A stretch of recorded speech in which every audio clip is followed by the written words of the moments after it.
Section 1. Welcome to the most controversial cartoon in television history. There is a specific kind of late-night feeling that every dedicated animated comedy fan knows. The house is quiet. The world outside has gone still. You sink a little deeper into whatever surface you have claimed as yours, and you press play on something familiar, something that has been with you for years, and you let the voices and the colors do their thing. That is the space we are occupying tonight, you and I, somewhere soft and dark and warm, with nothing pressing on the edge of your attention. Just a story to follow, a history to wander through, and time to let it all wash gently over you. And the story we are following tonight is one of the most remarkable in the entire history of American television. It is the story of a cartoon that made governments angry. It is the story of jokes that were written, filmed, and then quietly erased from existence before most people ever got to see them. It is the story of an animated family that crossed so many lines in so many countries on so many different occasions that charting the full geography of their offenses reads like a travel guide to the world's most sensitive pressure points.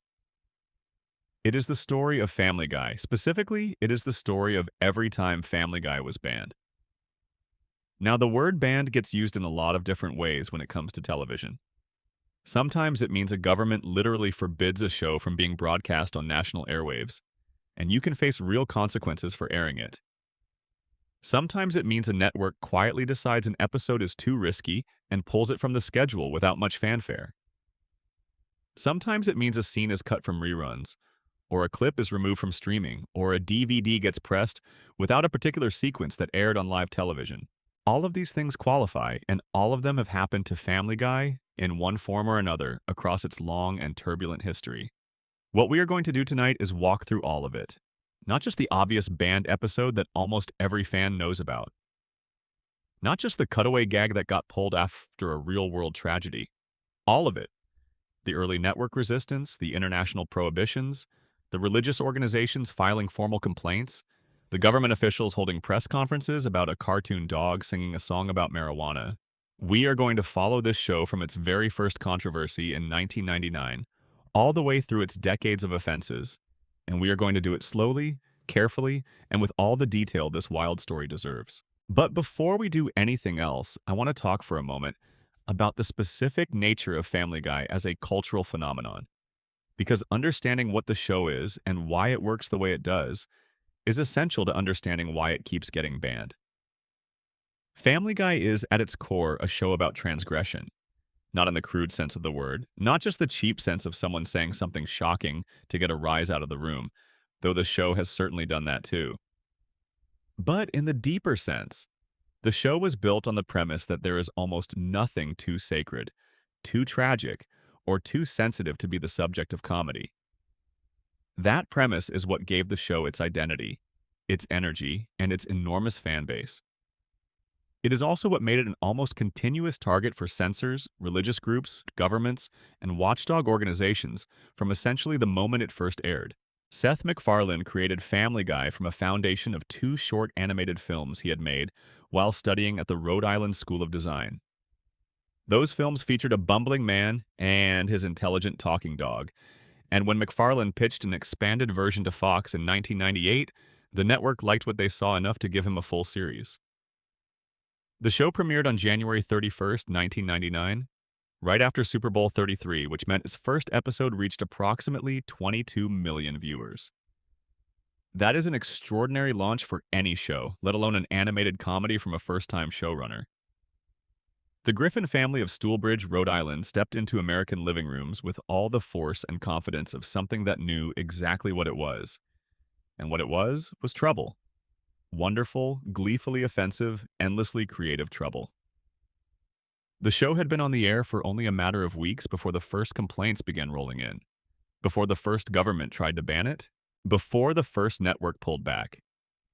In the 25-plus years since that Super Bowl premiere, Family Guy has racked up a catalog of bans, censorship decisions, controversy incidents, and outright prohibitions that would take most shows several lifetimes to accumulate.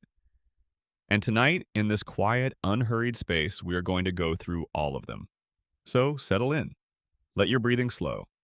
Close your eyes if that helps, though the words will carry you wherever you need to go regardless.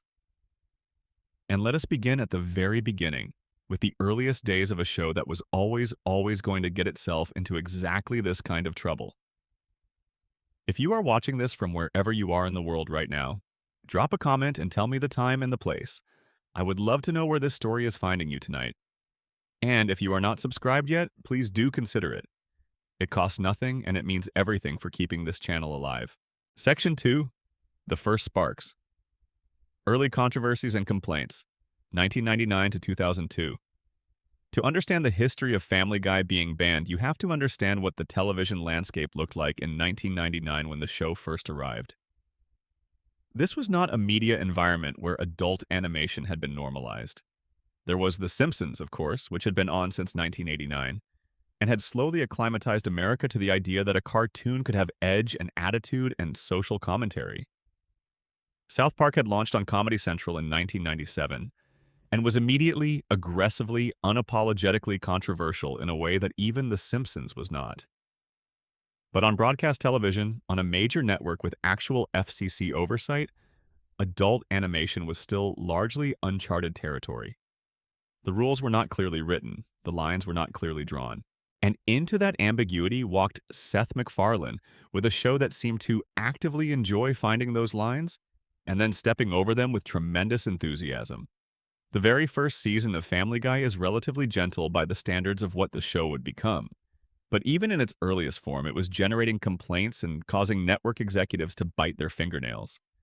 The show featured a baby who wanted to kill his mother, a dog who drank martinis and hit on the wife of his best friend, and a father figure who regularly performed acts of casual violence, public indecency, and spectacular ignorance, all played for laughs.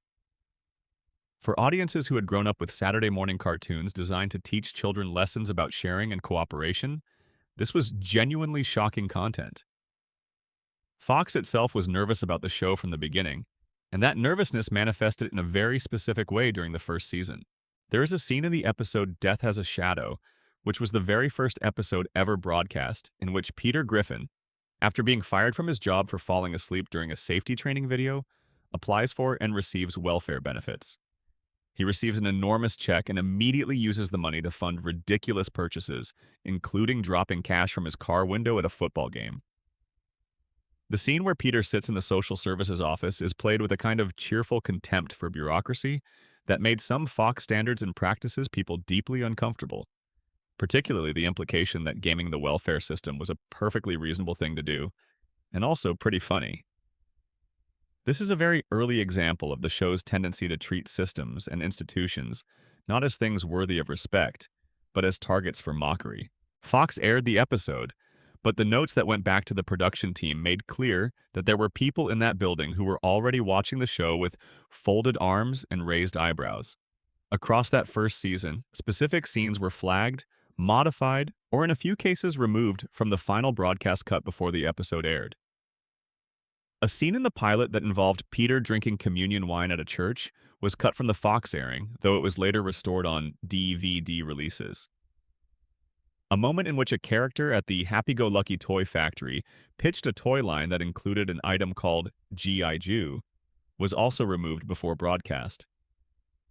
The show was already navigating a complex ecosystem of things it could and could not say on a major broadcast network, and the ongoing negotiation between the production team and the network's standards and practices department would become one of the defining features of the show's entire run.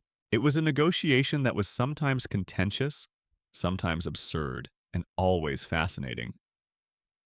The second season brought more of the same. Fox was still nervous about the show's content. Individual scenes were being flagged and modified. But the second season also brought something more significant, something that would ripple outward for years. In that season's production run, the writers completed an episode called When You Wish Upon a Weinstein.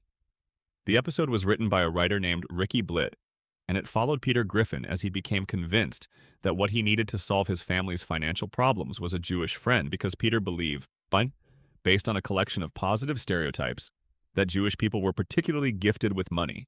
He eventually befriends a Jewish accountant named Max Weinstein, becomes deeply impressed by Max's competence and generosity, And then, in a misguided leap of logic that is entirely consistent with who Peter is as a character, decides that the best thing he can do for his son, Chris, is to convert him to Judaism so that Chris will inherit the same financial acumen that Peter has incorrectly attributed to all Jewish people as a group. The episode features a musical number called I Need a Jew, which is structured as a parody of When You Wish Upon a Star from Pinocchio. The lyrics involve Peter expressing his admiration for Jewish people through a series of complimentary but wildly reductive stereotypes, and in the original version of the song, the final lyric included a line referencing the belief that Jewish people killed Jesus Christ. Seth MacFarlane, before writing the episode, had done something that not many television writers bother to do. He showed the script to two rabbis and asked for their feedback. Both of them reportedly approved the episode, noting that Peter learns the right lesson by the end. The fact that approximately 70% of the show's writing staff was Jewish, including Ricky Blitt, who wrote the episode, was also considered relevant context. None of that context mattered to the Fox executives who reviewed the completed episode in the year 2000. Their conclusion was simple and unambiguous. The episode could be perceived as anti-Semitic. The production code for the episode places it in the second season, meaning it was originally intended to air in late 2000. Fox made the decision not to air it. The episode was completed, fully animated, with music recorded and everything ready to broadcast, and it was simply shelved. The explanation that circulated through the entertainment press was that the network felt the episode crossed a line, though different Fox executives gave different accounts of exactly which line that was and how far over it the episode had crossed. This decision is interesting for a couple of reasons. First, it represents the first time Fox exercised what you could call preemptive censorship over Family Guy. The episode was not pulled after complaints were received. It was not pulled after a real-world tragedy made its content suddenly inappropriate. It was pulled because executives decided in advance that it was too risky, too likely to offend a specific community, too potentially combustible to put on the air. That kind of anticipatory censorship is actually quite rare in American broadcast television, and it speaks to the particular anxieties of the era. This was the year 2000. The internet was still young and largely text-based. The mechanisms for viral outrage were nothing like what they would become. And yet Fox was already worried enough about this episode to lock it in a drawer. The second interesting thing about the When You Wish Upon a Weinstein situation is what eventually happened to the episode. It did not stay in the drawer permanently.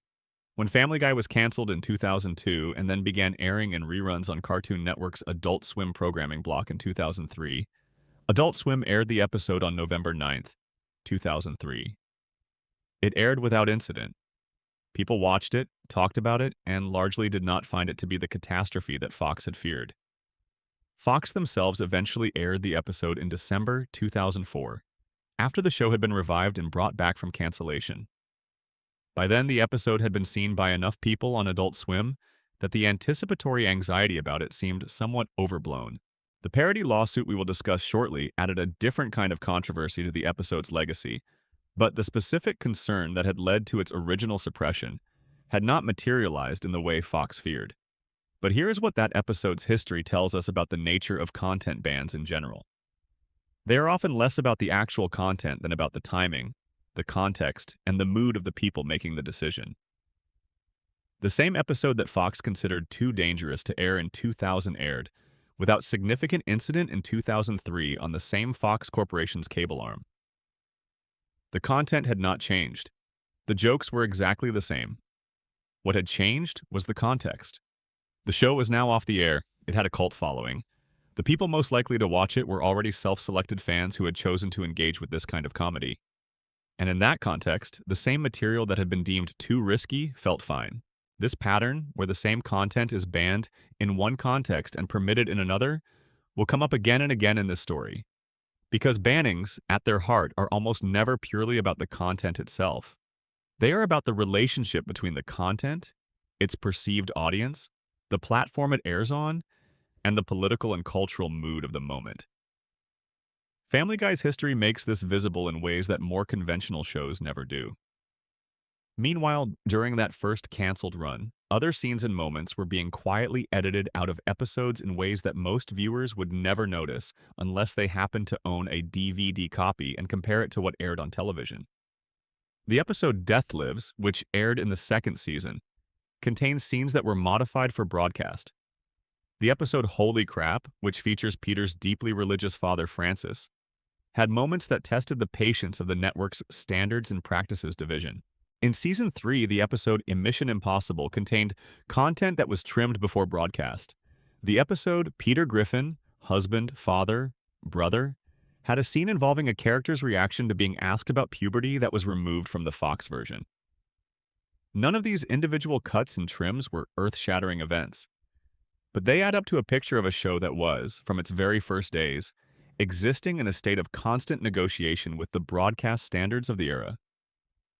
And what makes that picture interesting, looking back from where we are now, is how mild most of that early content was compared to what the show would later produce. The things that made network executives nervous in 1999 and 2000 would, by 2010, seem almost quaint. The show's range would expand enormously, and the things it was willing to put on screen would grow so much darker and stranger and more extreme that the original content that got When You Wish Upon a Weinstein shelved would barely register as controversial by later standards. The show was also, in those early years, beginning to make enemies that would follow it for decades. The Parents Television Council, a conservative watchdog organization founded in 1995 by L. Brent Bozell, had been monitoring broadcast television for content it deemed inappropriate for family viewing. Family Guy almost immediately appeared on their radar, and by the time the show was canceled and revived, the PTC and Family Guy were engaged in a relationship that could only be described as a long-running, deeply personal feud. The PTC's approach was to document offensive content, publicize it, and file formal indecency complaints with the Federal Communications Commission. The FCC, which regulates broadcast television in the United States, has the authority to impose significant fines on networks that air content deemed to be legally indecent under their broadcasting standards. Getting the FCC to act against a show was a powerful weapon, and the PTC became very skilled at wielding it. For a while in the early to mid-2000s, the PTC was genuinely influential, particularly in the aftermath of the Janet Jackson Super Bowl halftime show incident in 2004, which sent a shockwave through broadcast television that led to dramatically heightened FCC scrutiny of primetime content. Family Guy, with its cheerful commitment to putting extremely adult material on broadcast television at 8 or 9 in the evening, was always going to be in the PTC's crosshairs. And sure enough, the complaints began accumulating. The PTC would eventually deem Family Guy the worst TV show of the week on more than 40 separate occasions over the course of the show's run. 40 different times they sat down, wrote up a formal denunciation of a specific episode, and published it. That is a remarkable level of sustained attention from any single organization. The show had become, in their view, not just inappropriate, but actively harmful, something that was degrading the culture and corrupting the audience, and they were going to say so loudly and repeatedly and in formal regulatory filings if necessary. Seth MacFarlane's response to the PTC was famous and characteristically unfiltered. When asked about the organization in an interview, he described the experience of receiving their criticism as like getting hate mail from Hitler. He elaborated that he considered them literally terrible human beings who spent their entire existence hating people while claiming to represent Christian values. It was not a diplomatic response. It was not designed to lower the temperature. It was, in its way, exactly what you would expect from the creator of a show built entirely on the principle that nothing should be above being mocked. The feud between MacFarlane and the PTC would continue for years, with the PTC filing complaints and MacFarlane firing back, and the show itself becoming more and more explicit over time, as if in deliberate response to their outrage. The cancellation of Family Guy in 2002 and its remarkable resurrection through Adult Swim reruns and DVD sales is a story that has been told many times. What is less often noted is that the show that came back in 2005 was already a different beast from the one that had originally aired. The 3 years of absence had scattered the original writing staff. New writers had come in with different sensibilities and different ideas about how far the show should go. The tone had shifted, the humor had darkened, and the engine that would eventually produce the show's most banned and most controversial content was already running. The early years had established the pattern. What came next was just more of it, pushed much, much further. Section 3. The Return of the King and the First Major Bans. Seasons 4 and 5. When Family Guy returned from cancellation in May 2005, it did so with the swagger of a show that had nothing to lose. It had already been canceled twice. It had survived through the sheer loyalty of its fan base and the unexpected economics of late-night cable reruns. It did not owe anybody anything. The writers, or at least the new writers who had replaced many of the originals, seemed to feel this acutely. The show that came back was louder, sharper, darker, and much more willing to press directly on the bruises of American culture without much concern for whether the pressing hurt. Season 4 premiered on May 1st, 2005, and almost immediately began expanding the boundaries of what the show was willing to do. The show was now part of Fox's animation domination Sunday night lineup, airing alongside The Simpsons and King of the Hill and the new McFarlane creation American Dad. It had visibility and an audience and the support, however nervous and occasionally reluctant, of a major broadcast network. And it used that platform to start doing things that made people very uncomfortable. The character of Stewie Griffin in the 4th season provides a useful illustration of the show's evolving relationship with boundaries. In the original 3 seasons, Stewie was the evil genius baby, the character who plotted world domination and attempted to murder his mother, and whose menace was played for dark comedy through the contrast between his tiny, diapered form and his elaborate, sophisticated villainy. When the show returned, the writers began moving Stewie away from that concept, but they did not do so cleanly. For a stretch of the 4th and 5th seasons, there was a version of Stewie who was still capable of genuine, disturbing violence, but was also increasingly interested in his own emotional complexity and his relationship with Brian. This created some content that was genuinely difficult to know what to do with. The scene that became most talked about during this period came not from a regular episode, but from a clip that McFarlane presented at the Emmy Awards. In the clip, Stewie beats Brian the dog with an extraordinary level of sustained, graphic violence, which results in Brian being sent to the hospital, and then Stewie visits the hospital and drowns Brian in a toilet. The clip was presented in the context of the awards show as a comedic piece, a demonstration of what Family Guy could do. The reaction from the audience at the Emmys was reportedly divided, with some people laughing and others looking visibly uncomfortable. The reaction from the general public, when the clip spread online, was sharply negative in many quarters. The Parents Television Council, which had been watching the show's return with its characteristic vigilance, seized on the clip as evidence that the show had crossed into territory that went beyond edgy comedy into something they described as genuinely disturbing content. One reader responding to a New York Times blog wrote with characteristic bluntness that after watching what was supposed to be a funny cartoon clip, they could now call it disgusting. The PTC prepared new complaints. Network executives fielded new calls. And McFarlane defended the clip as an extension of the Brian and Stewie relationship, a dark comedic exploration of a dynamic that the show had been building for years. The debate over whether the clip was funny or disturbing would mirror in miniature a debate that the show would provoke on a much larger scale in the years to come.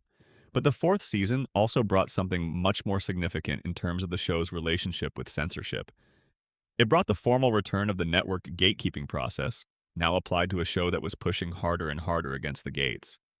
Fox's Standards and Practices Department, which had always been involved in reviewing scripts and completed episodes, became more active during this period. Writers would submit scripts that contained certain jokes or scenes, and those scripts would come back with notes indicating that specific content needed to be changed, softened, cut, or reimagined. The back and forth between the writers and the network was constant and sometimes contentious. One of the most interesting examples of this process involves the episode PTV from Season 4, which aired in November 2005. In this episode, the FCC, responding to an incident in which Peter's rear end is accidentally broadcast on television, begins cracking down on all forms of indecency on American airwaves, eventually going so far as to install regulators inside the Griffin household to censor any content the family produces in the privacy of their own home. Brian and Peter launched their own television network, PTV, specifically to air the kind of unfiltered content that the FCC has banned everywhere else.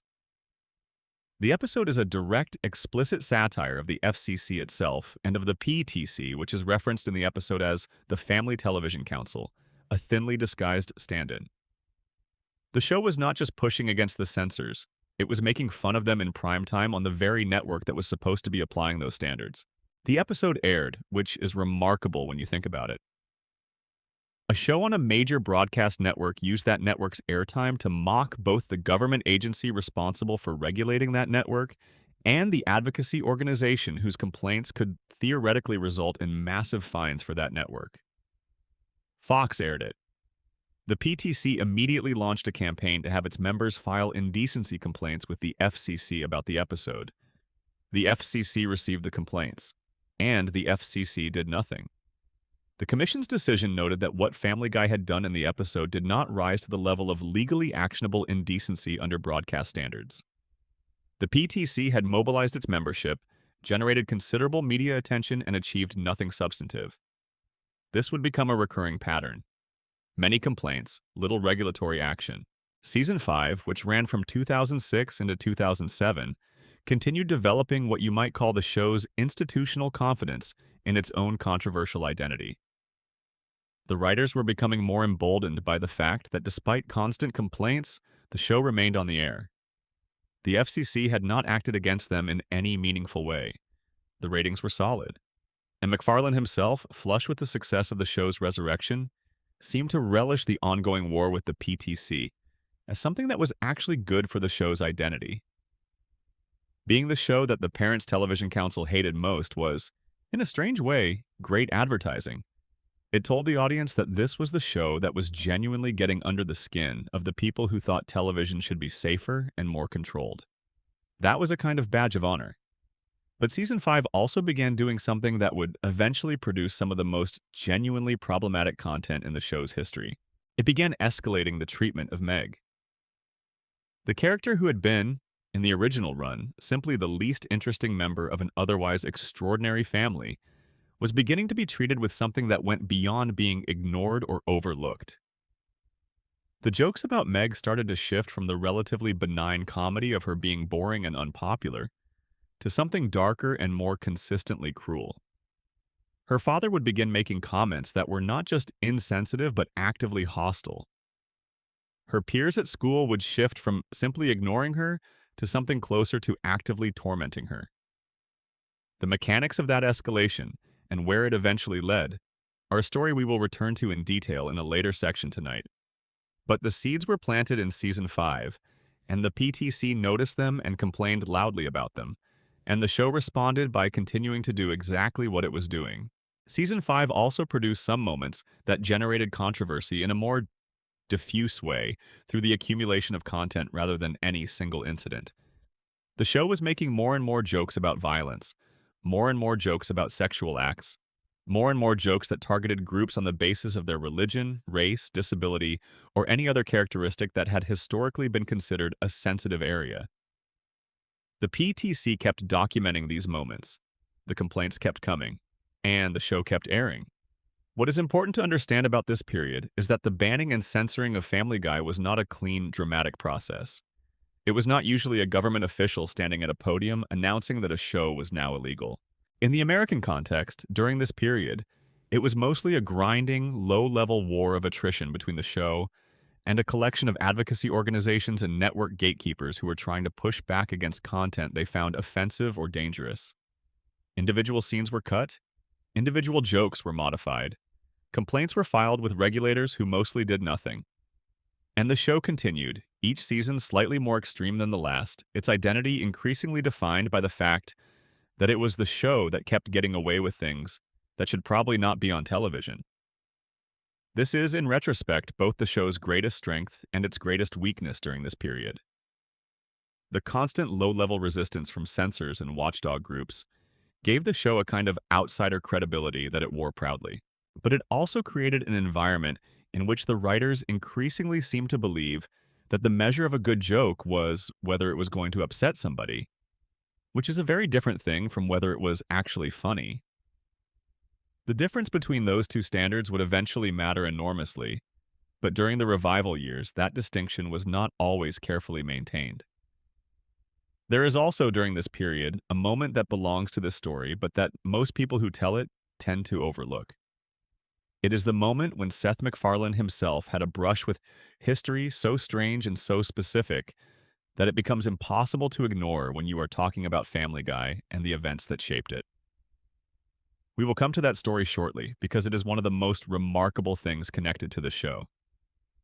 But first, let us talk about the first time a foreign government got involved. Section 4. The Simpsons visited Springfield, but Family Guy got banned in Venezuela. The international bans begin.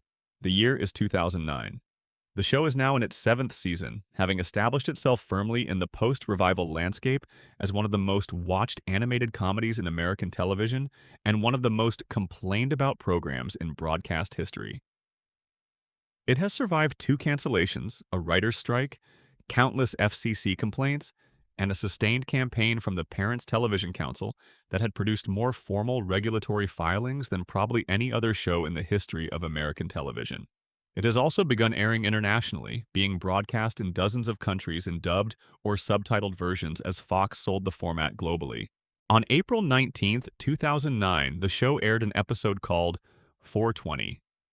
The title was a direct reference to the term used in cannabis culture to denote marijuana and the cultural celebration around it, and the episode aired the day before April 20th, the date that had become the unofficial holiday for cannabis culture in North America. The timing was deliberate. The content was deliberate. The episode followed Brian Griffin after he is arrested for drug possession, which prompts him to launch a campaign to legalize cannabis with help from Stewie. Their campaign is successful.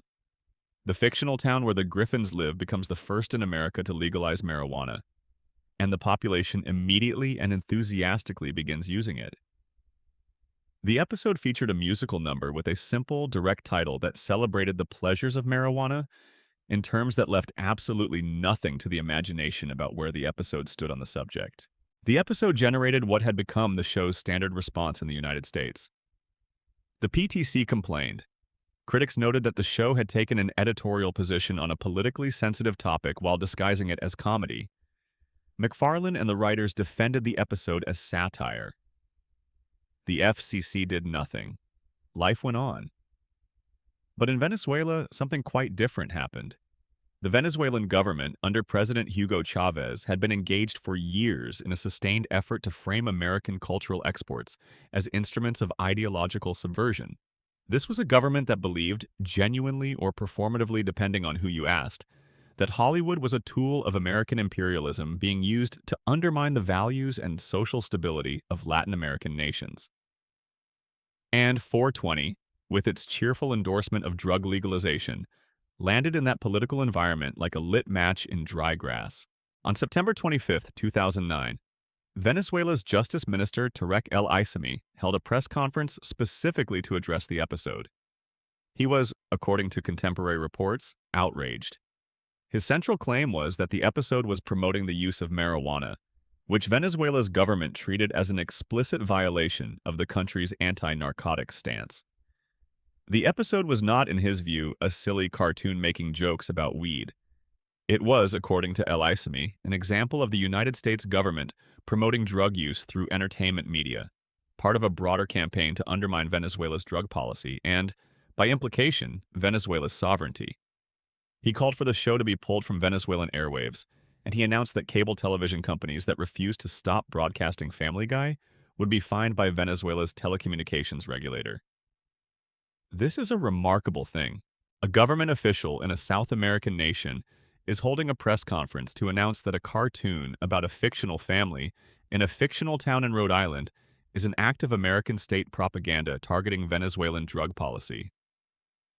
The gap between what the show actually was, a crass animated comedy made by a bunch of writers in Los Angeles trying to come up with funny jokes about a family that happens to have a talking dog, and what the Venezuelan government was describing, an instrument of geopolitical subversion, was so enormous that it almost reads as comedy in itself. The Huffington Post, reporting on the incident, noted with dry amusement that the Venezuelan government had chosen to ban Family Guy while leaving Baywatch on the air, which suggested a somewhat inconsistent standard for what constituted a threat to national values. The Venezuelan government also framed the ban within the context of a recent congressional report from the United States that had criticized Venezuela for a significant increase in cocaine smuggling and for what it described as a refusal to cooperate with the U.S. Drug Enforcement Administration. From the Venezuelan perspective, the Family Guy episode about marijuana legalization was not an isolated piece of cultural content. It was part of a coordinated American messaging campaign that simultaneously accused Venezuela of drug trafficking while promoting permissive attitudes toward drug use in American popular culture. Whether you find that reading plausible or paranoid probably depends significantly on your political priors. What is undeniable is that Venezuela was now the first country to formally and explicitly ban Family Guy because of specific episode content, rather than banning it for general content concerns. The ban was total. Cable television companies were instructed to remove the show from their programming.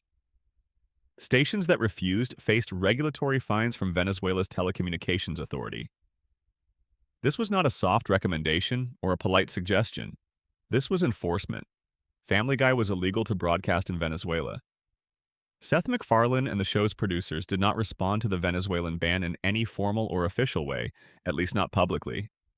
There was no statement from Fox, no commentary from the writers. The show simply continued to air in America and in the many other countries where it had not been banned. Venezuela was, in the global calculus of the show's distribution, a relatively small market. The ban made news primarily because of its dramatic framing, because of the image of a government official holding a press conference to denounce a cartoon dog's marijuana song, not because it materially affected the show's reach or commercial viability in any significant way. But the Venezuelan ban is important in this larger story for a reason that goes beyond the specific episode and the specific government. It established that Family Guy was capable of generating bans not just at the network level and not just from domestic advocacy organizations, but from actual sovereign governments acting in the formal exercise of their regulatory authority over national broadcast media. The show had crossed a threshold. It had become the kind of cultural object that governments felt the need to take official action against.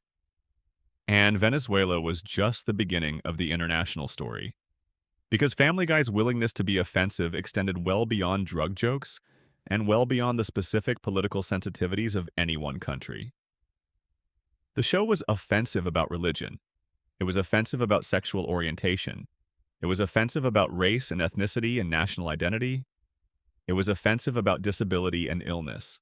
And different parts of the world took different kinds of offense to different parts of that list, which meant that as the show spread internationally, the map of places where it was banned or restricted or edited began to expand in ways that followed the specific contours of different cultures' most sensitive areas.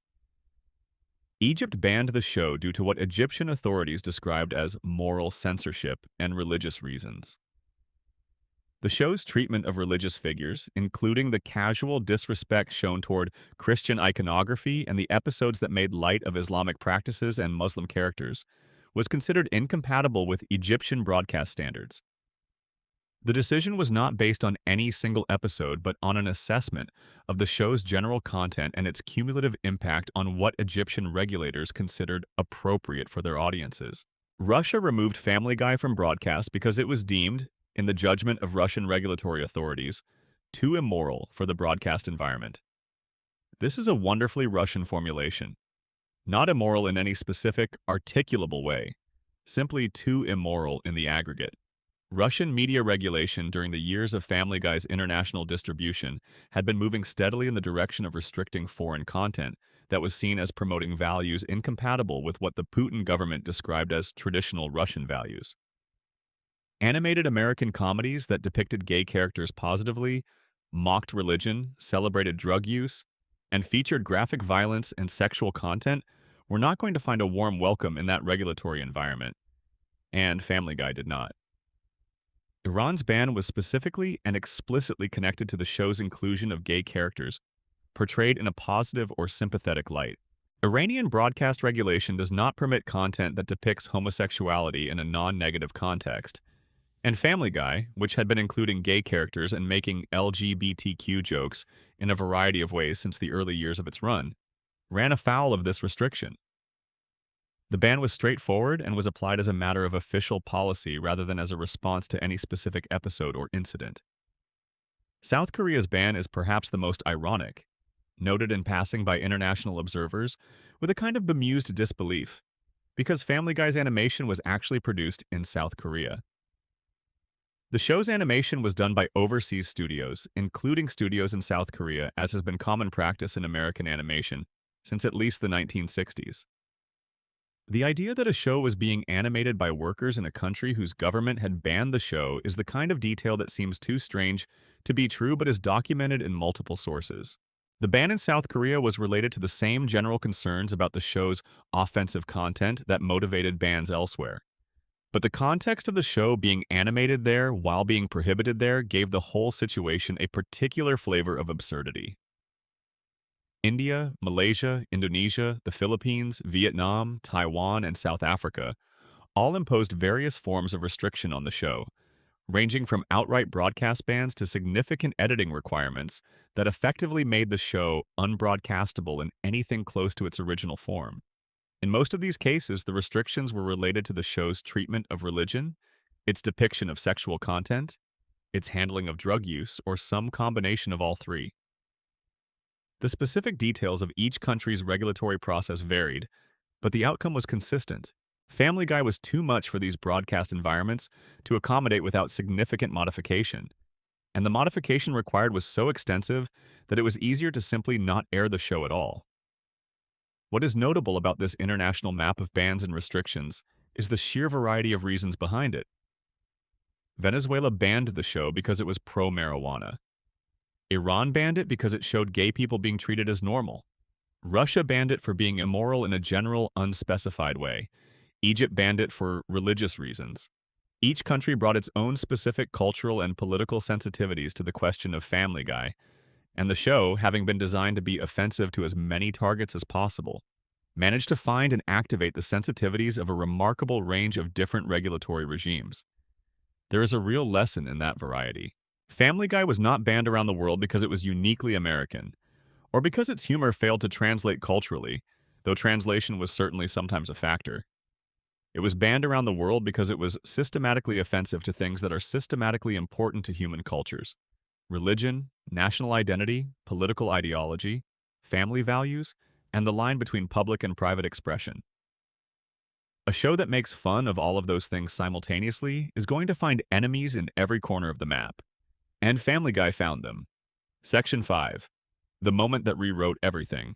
Seth MacFarlane and September 11th. Before we continue the story of Family Guy's bans, I want to stop and talk about something that never directly resulted in an episode being banned, but that shadows the entire story of the show's relationship with tragedy, catastrophe, and the question of what is appropriate to joke about in the aftermath of national trauma. On the morning of September 11th, 2001, Seth MacFarlane was supposed to be on an airplane.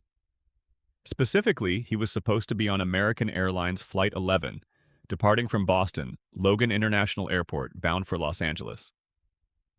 He had been in Rhode Island the night before, giving a lecture at his alma mater, the Rhode Island School of Design.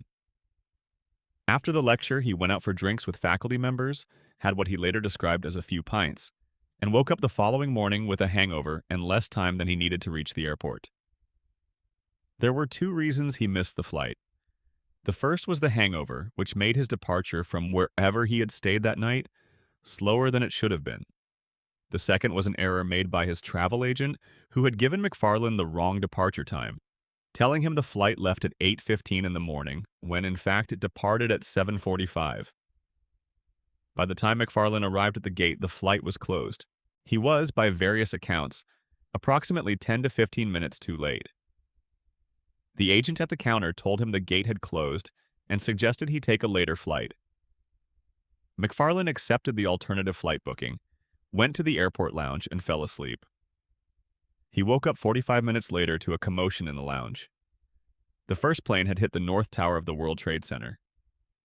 MacFarlane sat and watched the second plane hit, and then a short time later, a report came over the broadcast identifying which flight had struck the first tower. It was the flight he had missed by 10 minutes.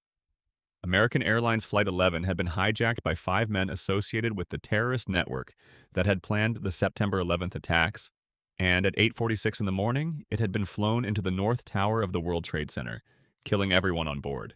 If McFarlane had not had a hangover, if his travel agent had given him the correct departure time, if he had simply set his alarm correctly and gotten to the airport on schedule, the creator of Family Guy would have been on that plane. This fact is not usually included in discussions of Family Guy's banning history because it did not directly result in any episode being pulled. But it matters profoundly to the show's relationship with the events of September 11th and with all of the content decisions that followed from those events. Because McFarlane's near miss with the attack that killed nearly 3,000 people gave him a personal connection to that tragedy that was unlike almost any other television creator's relationship to it. And that personal connection informed, in ways that are sometimes visible and sometimes more opaque, how the show navigated the impossibly sensitive territory of making jokes about terrorism, national tragedy, and the events that reshaped American culture in the years after that morning. The first direct casualty of September 11th for Family Guy was not an episode, but a scene. In the second season episode Road to Rhode Island, which had aired in May 2000, there was a sequence at an airport where Stewie successfully distracts security agents from noticing the weapons in his bag by singing a song from a musical. After successfully getting through security, Stewie makes a quip about hoping that Osama bin Laden does not know show tunes.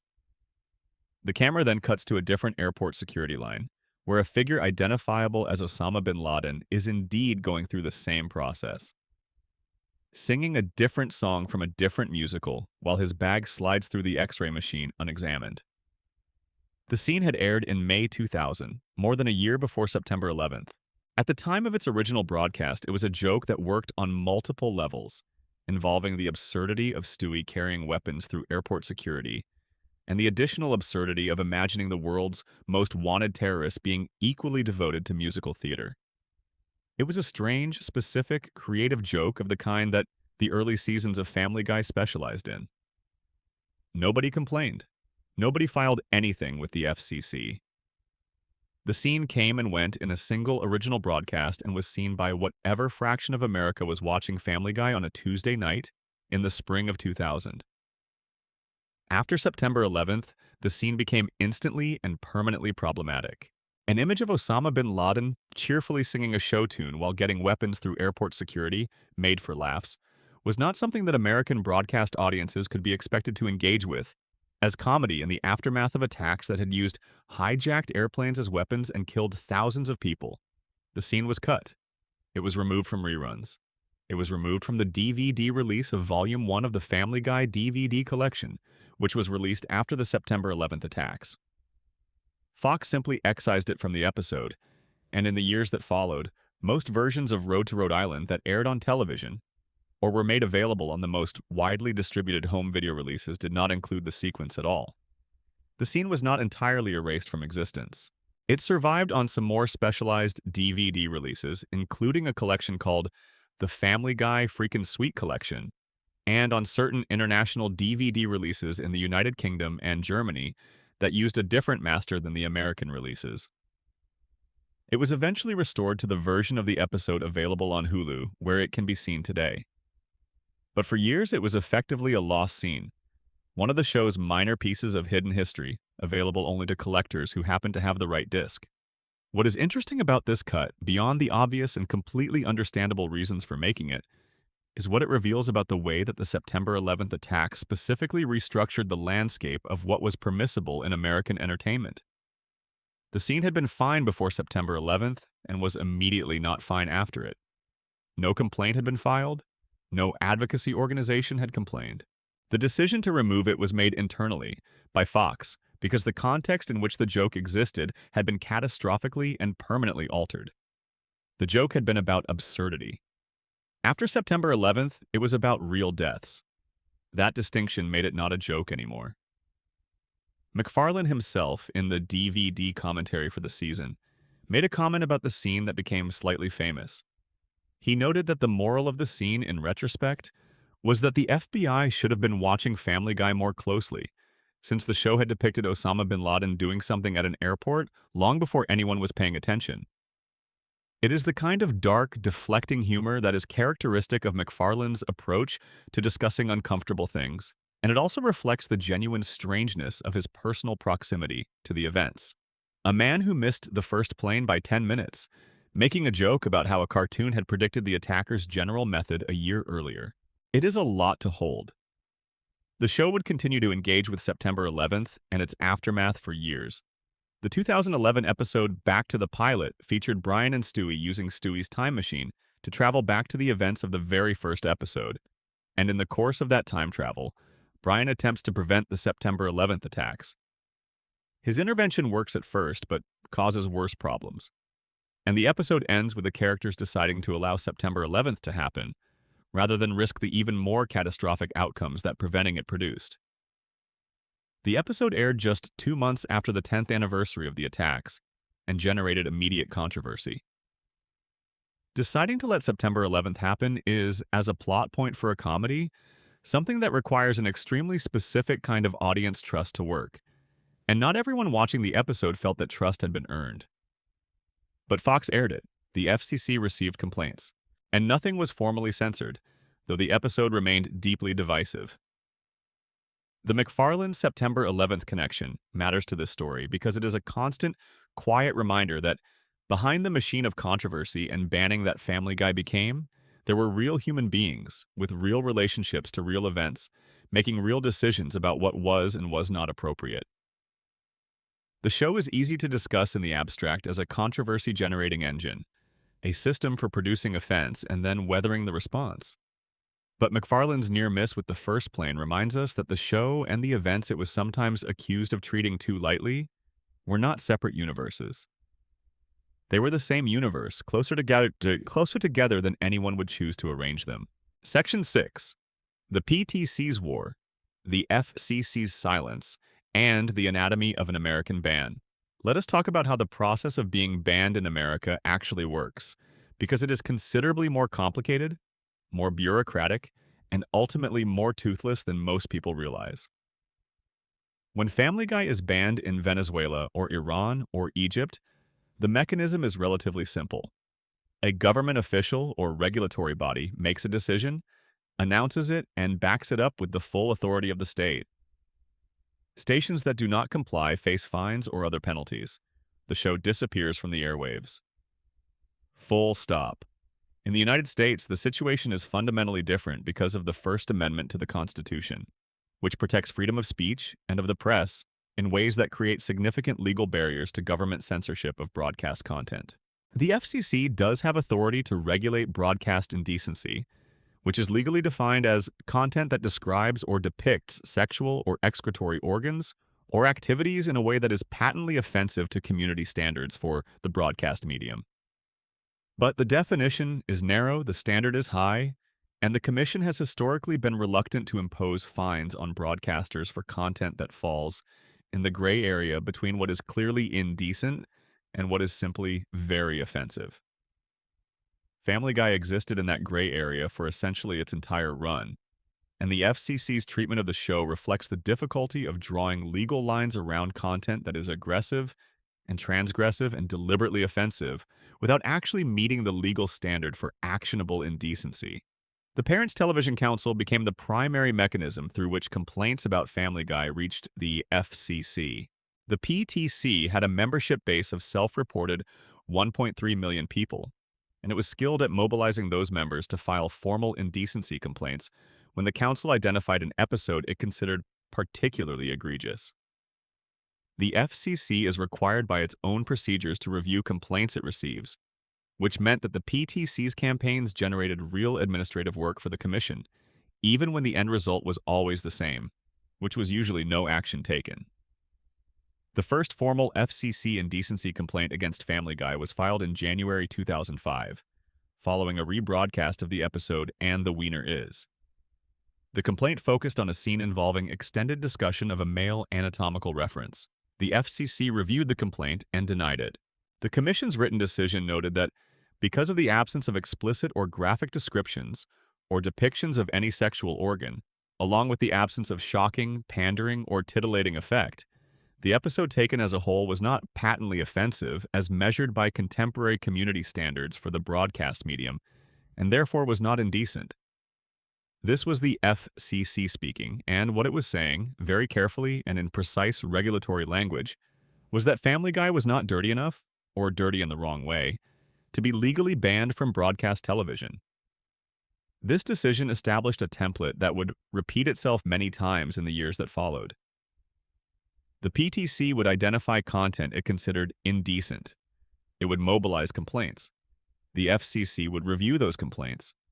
And the FCC would conclude that the content, however offensive, did not meet the legal standard for actionable broadcast indecency.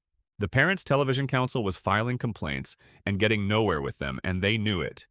But they kept filing because the filing itself generated media attention, which generated public awareness, which contributed to an ongoing cultural conversation about what was and was not appropriate on broadcast television.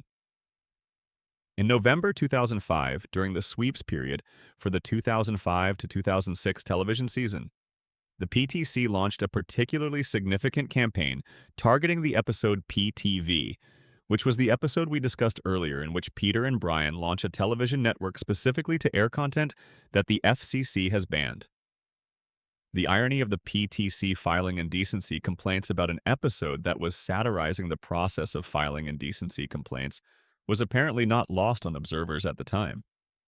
The FCC received the complaints and, again, took no action.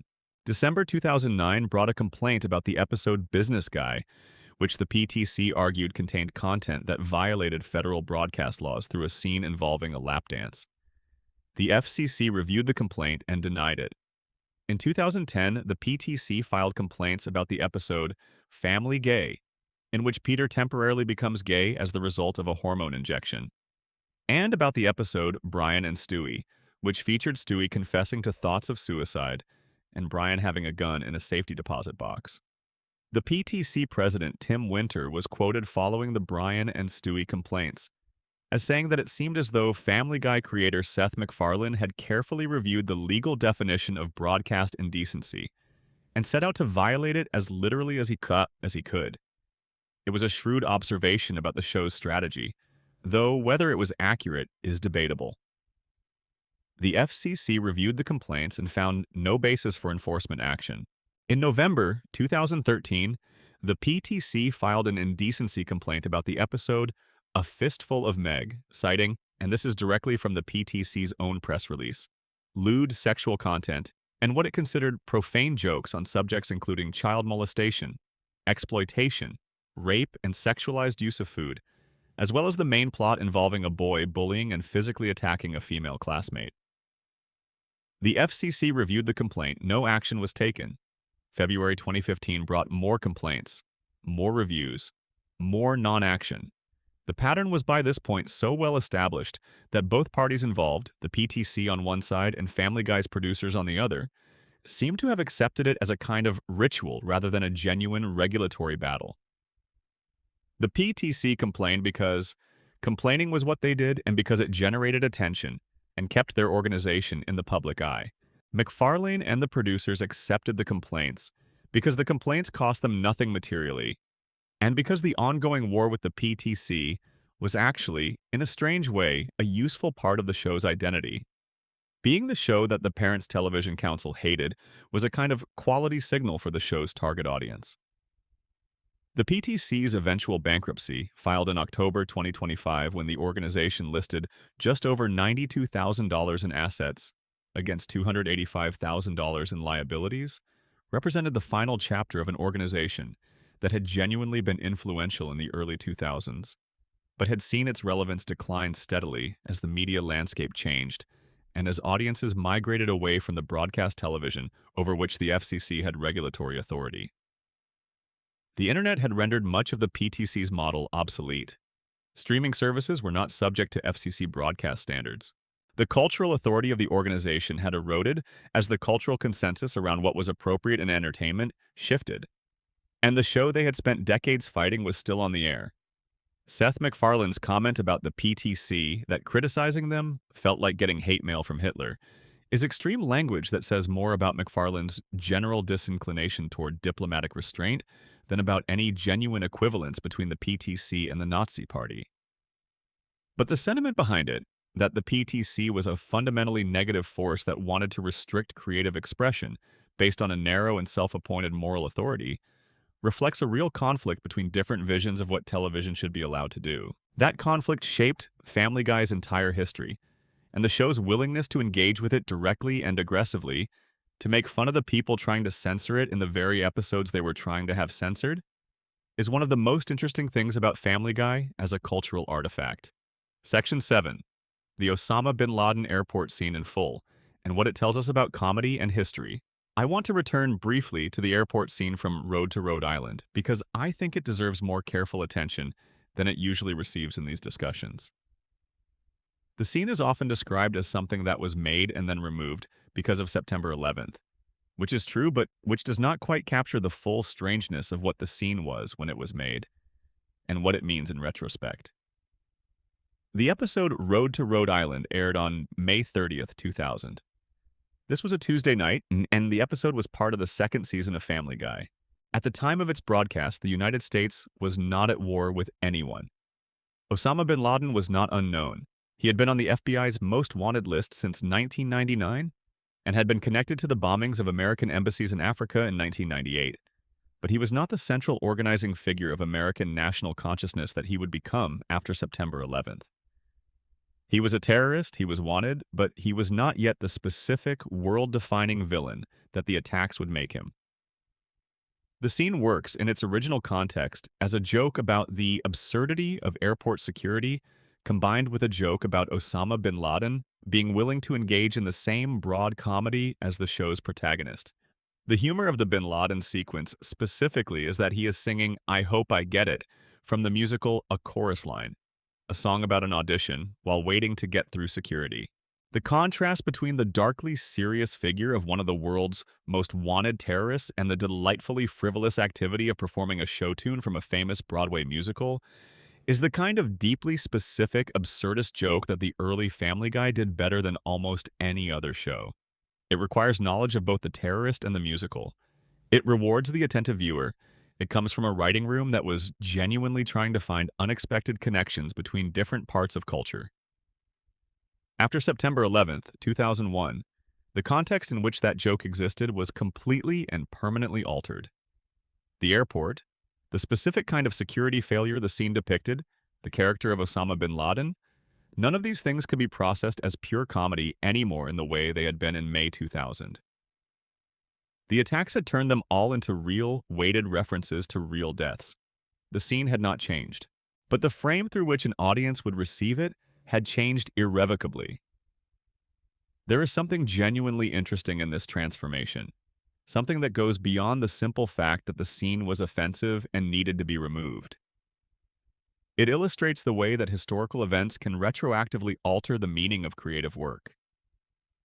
A joke that was made a year before a catastrophe can, because of that catastrophe, become something entirely different.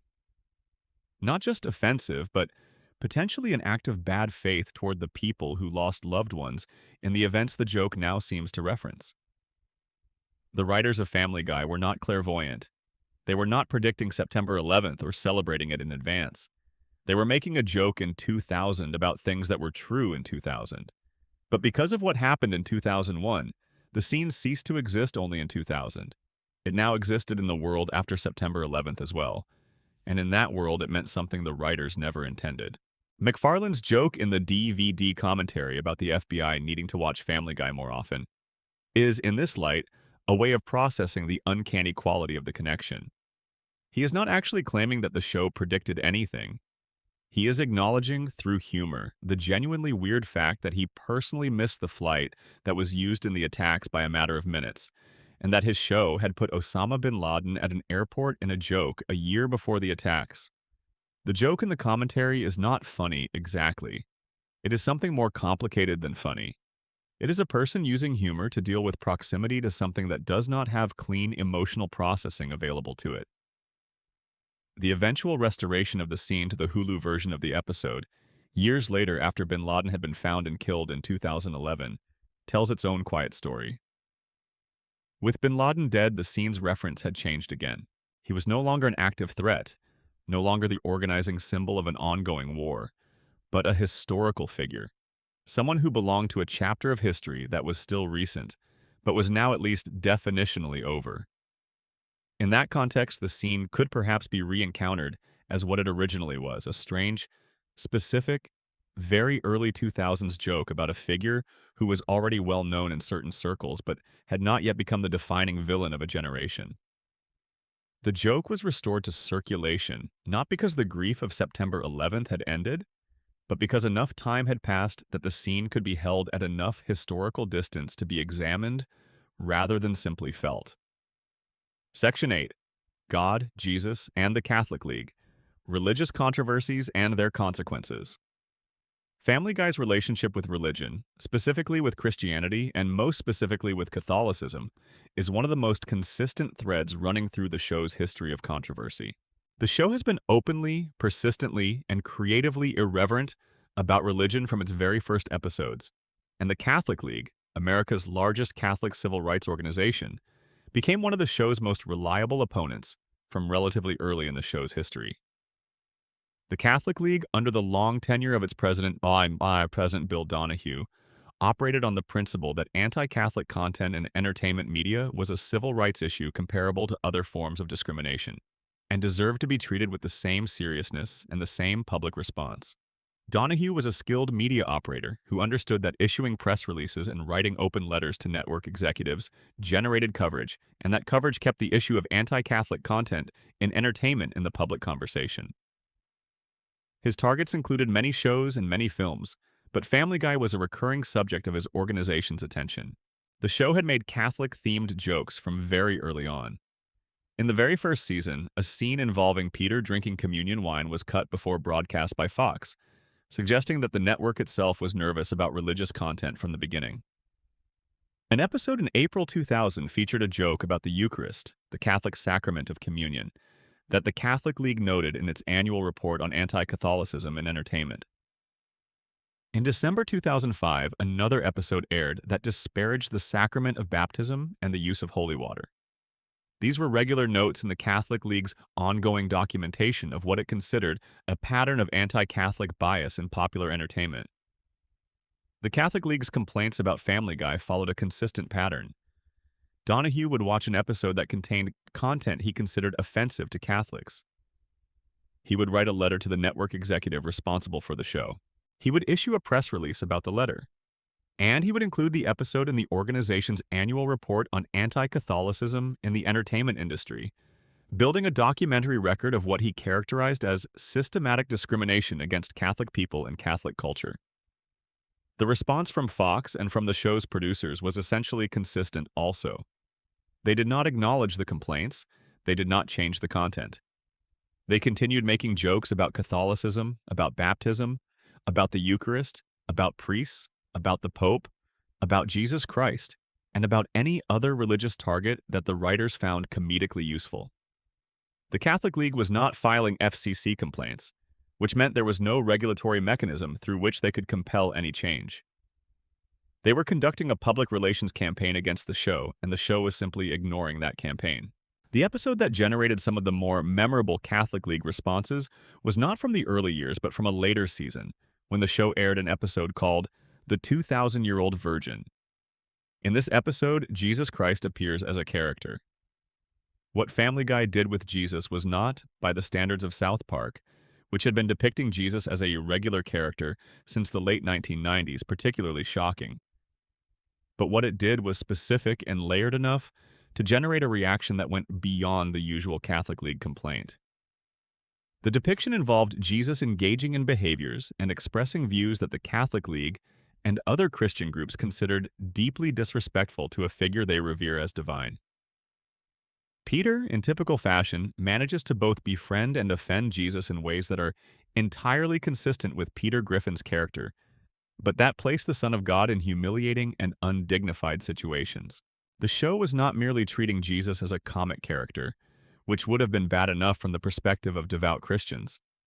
It was putting him in specific situations that could reasonably be interpreted as blasphemous under traditional Christian doctrine. The Catholic League's Donahue wrote to Disney, the parent company of the Fox Entertainment properties, about this in subsequent episodes. His letter asked a series of rhetorical questions about why Hollywood seemed so interested in disparaging the Judeo-Christian heritage, why Catholics were singled out for special treatment, and why the Walt Disney Company, which cultivated a family-friendly public image, was willing to allow content like this on its broadcast properties. The letter was addressed not just to Disney's CEO, but to the entire board of directors, a tactic designed to maximize the sense that responsible adults were being called to account for the actions of their organization. Disney did not respond to the letter, at least not in any way that was made public. The show continued, the jokes about Catholicism continued, and the Catholic League continued to document them and complain about them year after year with an unflagging dedication to a cause that was not producing any measurable results in terms of changing the show's content. What is interesting about this sustained campaign, from the perspective of this story, is what it reveals about the limits of informal pressure as a censorship mechanism. The Catholic League could not force Fox or Disney to change anything. They could not file regulatory complaints that would result in fines. They could not sue for defamation because parody and satire are broadly protected under American law. All they could do was complain loudly and repeatedly and hope that the cumulative effect of those complaints would eventually move someone at the network to make a different decision. It never did. The show kept going. The league kept complaining. And the resulting dynamic became, over the decades of its continuation, a kind of monument to the limits of moral pressure as a tool of media regulation in a country with robust free speech protections. The broader religious controversy around Family Guy is worth noting in this context because it goes beyond the Catholic League. The show has been criticized by Muslim groups for its portrayal of Muslim characters, by Jewish organizations for various episodes, though the Jewish community's response to the show has been notably more mixed than the Catholic League's, by Protestant groups for its treatment of evangelical Christianity, and by non-Christian religious communities for various other content decisions. The show has been, to use McFarlane's own framing of it, an equal opportunity offender in the religious space. It has gone after everyone. But it has perhaps been hardest on Catholicism specifically, and there are theories about why. Some observers have noted that McFarlane himself was raised Catholic and attended Catholic school, which would give him both intimate knowledge of Catholic practice and a very specific kind of personal grievance with institutional religion that tends to find expression in darkly satirical portrayals. Others have noted that Catholicism, as the largest Christian denomination in America, presents the largest possible target. Still others have argued that the show's treatment of religion simply reflects the secular, urban, liberal sensibility of the Hollywood writing rooms it came from, and that Catholicism happens to be the religious tradition most deeply embedded in American culture, and therefore most available as a reference point. Whatever the reason, the result was a show that made the Catholic League angry enough to write letters to Disney's board of directors on a semi-regular basis, and that experienced, through those letters and through the FCC complaints, and through the international bans, and through all the other mechanisms of formal objection, a sustained pattern of attempts to censor or restrict it that never quite managed to produce any lasting change in the show's content or distribution. Section 9. The Boston Marathon, the Bomb, and the most complicated ban in the show's history. In the spring of 2013, Family Guy produced one of the most complicated censorship situations of its entire run, one that involved not just a ban, but a conspiracy theory, a viral video, and the specific horror of a real-world mass casualty event that bore an accidental and deeply disturbing resemblance to something the show had put on television just weeks earlier. The episode was called Turban Cowboy. It aired on March 17, 2013. It was the 15th episode of the show's 11th season, and it was written by Artie Johan and Sean Rees. The episode's main plot involved Peter Griffin befriending a man named Mahmoud who is Muslim, after an injury brings them together at a hospital.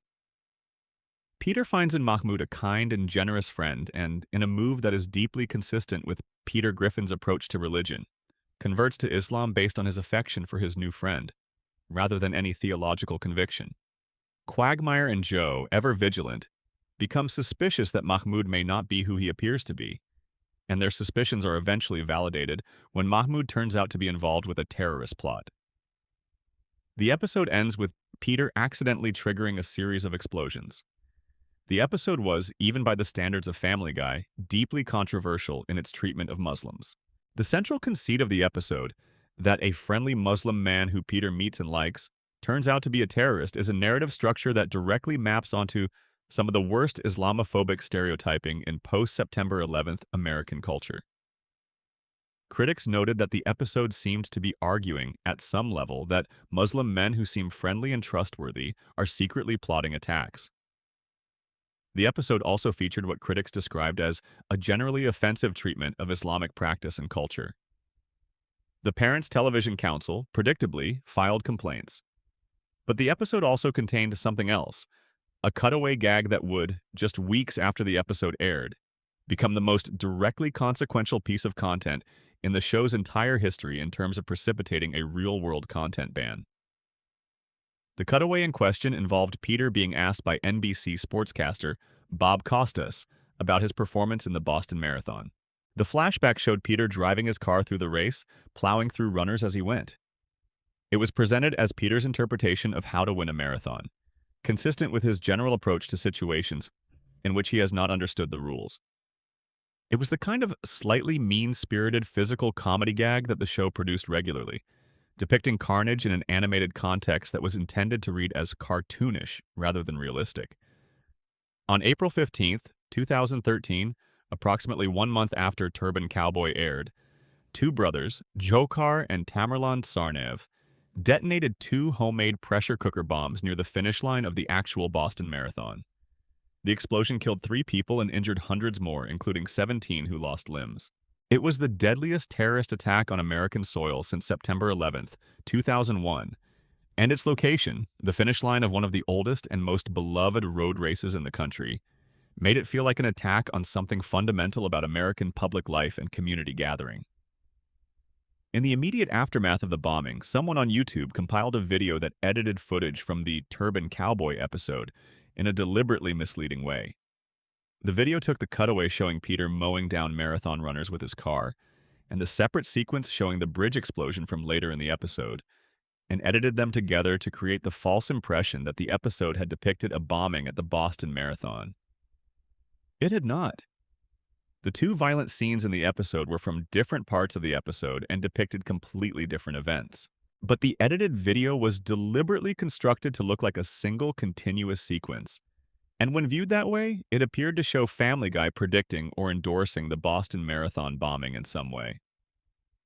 Alex Jones, the conspiracy media host and prominent promoter of false flag theories, amplified the edited video and suggested that it was evidence of a connection between Family Guy and the attacks, implying either that the show had prior knowledge of the attack or that the attack had been inspired by the show. The edited video spread extremely rapidly online, reaching millions of people in the hours immediately following the bombing. YouTube began marking some versions of the video and related discussions as potentially offensive or inappropriate. The false flag narrative, while transparently absurd to anyone who had actually watched the original unedited episode, was being shared widely enough that it was creating real confusion about what the episode actually contained. Seth MacFarlane responded immediately and forcefully. He posted on social media that the edited Family Guy clip currently circulating was abhorrent. He stated clearly that the event was a crime and a tragedy and that his thoughts were with the victims. He specifically condemned the editing of the clip as a deliberate manipulation designed to create a false connection between the show and the attacks. His response was unequivocal, clearly in good faith, and drew widespread approval from media observers. Fox also moved quickly. The network promptly removed Turban Cowboy from its website and from Hulu. It was pulled from Amazon as well. A Fox spokesperson confirmed the episode had been pulled and said that the network had no immediate plans to broadcast it again. YouTube was simultaneously removing the edited conspiracy theory clips and marking discussions about them as potentially offensive. The situation was, in its specifics, genuinely awful to navigate. The show had, by a complete accident of timing, aired an episode that contained a sequence depicting mass casualties at the Boston Marathon approximately 1 month before actual mass casualties occurred at the Boston Marathon. The sequence was not the same kind of event. The episode depicted a car driving through the race while the actual bombing used pressure cooker devices. But the conceptual overlap, mass death at the finish line of the Boston Marathon, was close enough that the episode could not be viewed in the immediate aftermath of the attack, without the viewer being unable to separate the fictional event from the real one. McFarlane himself, in subsequent discussions, expressed what appeared to be genuine distress about the situation. He said that the episode was an unfortunate coincidence, and that he deeply regretted that any connection, however false, was being drawn between the show and the tragedy. This was a different tone from his usual combative stance toward criticism. The Boston Marathon bombing was not the kind of controversy that could be met with jokes about the PTC getting hate mail from Hitler. It required a different register entirely, and McFarlane found it. The episode remained off Hulu and off streaming services for an extended period, becoming one of the more significant content removals in the show's history. It was eventually restored to cable reruns and included on the DVD release of Season 11, which meant it remained accessible to fans who sought it out specifically. But its absence from streaming services, where the vast majority of the show's casual audience encountered it, represented a sustained removal that went well beyond the usual few days cooling-off period that follows most media controversies. Hulu did eventually restore the episode in September 2022, nearly a decade after the bombing. The episode is currently available on the Star add-on for Disney Plus in certain international markets, but remains in a complex distribution status in the United States. The Boston Marathon situation is unique in Family Guy's history because it represents the clearest case of a show suffering real-world censorship consequences, not for anything it intended, but purely because of the accidental coincidence of fictional content and historical reality. Every other major ban in the show's history involves the show doing something that was deliberately provocative, deliberately edgy, deliberately pushing against a sensitivity. Turban Cowboy was pulled because an episode made with no knowledge of future events happened to contain a detail that coincidentally resembled an event that occurred a month later. This is not the show being banned for what it did. This is the show being removed from circulation because of what the world did to the context around it. Section 10. The episode that was never allowed on American television. Partial terms of endearment. And now we arrive at the one episode that stands apart from all the others. The single entry in Family Guy's catalog that has been definitively, formally, and completely banned from ever airing on American television. The episode that Fox refused to broadcast, that the network asked Adult Swim not to air, that has to this day never been shown on television in the United States, though it has appeared on DVD and eventually made its way to other countries. The episode is called Partial Terms of Endearment, and it is the 8th season's 21st episode, which was produced but never broadcast in America. To understand why this episode was banned, while everything else was not, you need to understand the specific subject matter it addresses and the specific moment in American political culture in which it was produced. The episode was made for Season 8, which aired in the 2009 to 2010 television season.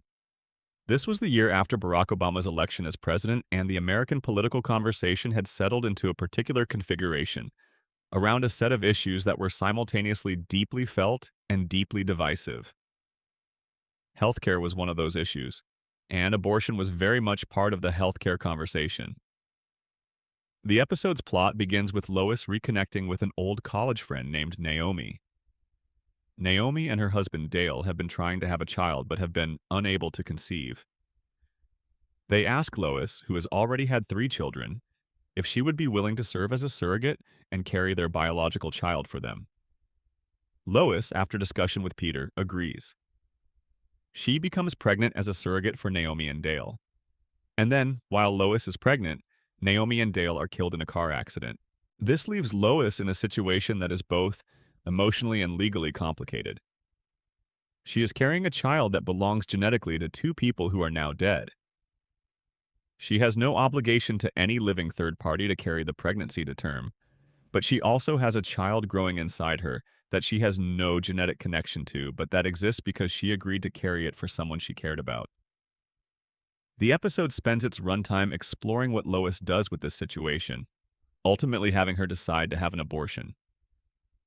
The episode features, among other things, an anti-abortion film depicted within the episode that features a character named Ziggy the Zygote, who is a cartoon cell begging not to be terminated, and who eventually meets a brutal end in a sequence that the show plays for extremely dark comedy. The episode was completed, It was fully animated, scored, and voiced. The Family Guy production team brought it to San Diego Comic-Con in 2009, which was the appropriate venue for announcing or previewing new episodes, and they announced there that Fox had made the decision not to air it. This was the announcement made publicly at one of the major annual events for entertainment fandom, that the episode existed but would not be broadcast in America. Kevin Riley, who was then the president of Fox, was asked about the decision and gave a remarkably candid statement to the New York Times. He said that it was an extremely fragile subject matter at an extremely fragile economic time, and that of all the issues the show had tackled, abortion was the one that seemed most like a hot button. He said the episode felt like it could cause trouble and that it was just not worth it. This was a network executive saying very directly that his network was declining to air content, not because the content was legally indecent or factually inaccurate, but because it addressed a topic so politically charged that the potential controversy was not worth the commercial risk. This is a form of self-censorship, and it is arguably one of the most transparent instances of it in recent American television history. The decision to ban the episode was unusual in several ways. First, Family Guy had been making jokes about abortion, contraception, pregnancy, and related topics since its very first seasons, without the network pulling episodes. The show had depicted a great many things that were at least as politically sensitive as the subject matter of this episode, and Fox had aired all of them. What was different about Partial Terms of Endearment was not just that it included abortion as a joke. It was that the entire episode was constructed around abortion as a serious, dramatic question, one that the episode ultimately resolved in favor of the choice to abort. The show was not making a passing joke at abortion's expense.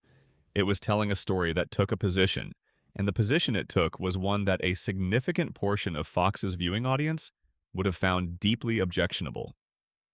Fox also took the unusual step of asking Adult Swim, which aired Family Guy reruns on Cartoon Network, not to air the episode either. Adult Swim, which had a much more permissive content environment than broadcast television, and which had previously aired the When You Wish Upon a Weinstein episode that Fox had originally declined to broadcast, agreed not to air Partial Terms of Endearment. This made it the only Family Guy episode that was refused by both the original broadcast network and the cable rerun platform. The episode was available nowhere on television in the United States. The BBC in the United Kingdom took a different view. BBC Three aired the episode on June 20th, 2010, placing it in its usual primetime slot of 10:30 in the evening. The British broadcast occurred while Family Guy Season 8 was still in the middle of its original American run on Fox, which created the surreal situation of a British network airing an episode of an American show that the show's own American network was refusing to put on television. The BBC broadcast reached approximately 1 million homes in the United Kingdom. Reviews from British critics and audiences were generally positive. There was no significant controversy, no major complaints to Ofcom, no national crisis of values. The episode aired, people watched it, and the world continued to turn. The episode was also included in the Family Guy Season 8 DVD box set released in the United States, which meant that Americans who wanted to see it could buy the DVD and watch it at home. This created what is, from a regulatory standpoint, a somewhat bewildering situation. The episode was considered too dangerous to put on television, but was perfectly acceptable to sell to consumers in a packaged home video product available at major retailers. The distinction between broadcast content, which is subject to FCC oversight, and home video content, which is not, is a real legal distinction, but from the perspective of a viewer trying to understand what was supposedly wrong with the episode, it is difficult to follow the logic. Partial Terms of Endearment remains to this day the only episode of Family Guy that is never aired on American television. It is available on DVD in the United States. It aired on television in the United Kingdom. It is not available on Hulu in the United States. Disney Plus has left it off of its international streaming options as well in most markets. The episode exists in a kind of liminal space, present enough to be widely known and accessible enough for anyone who really wants to see it, but absent from the mainstream streaming platforms where the majority of Family Guy's current audience encounters the show.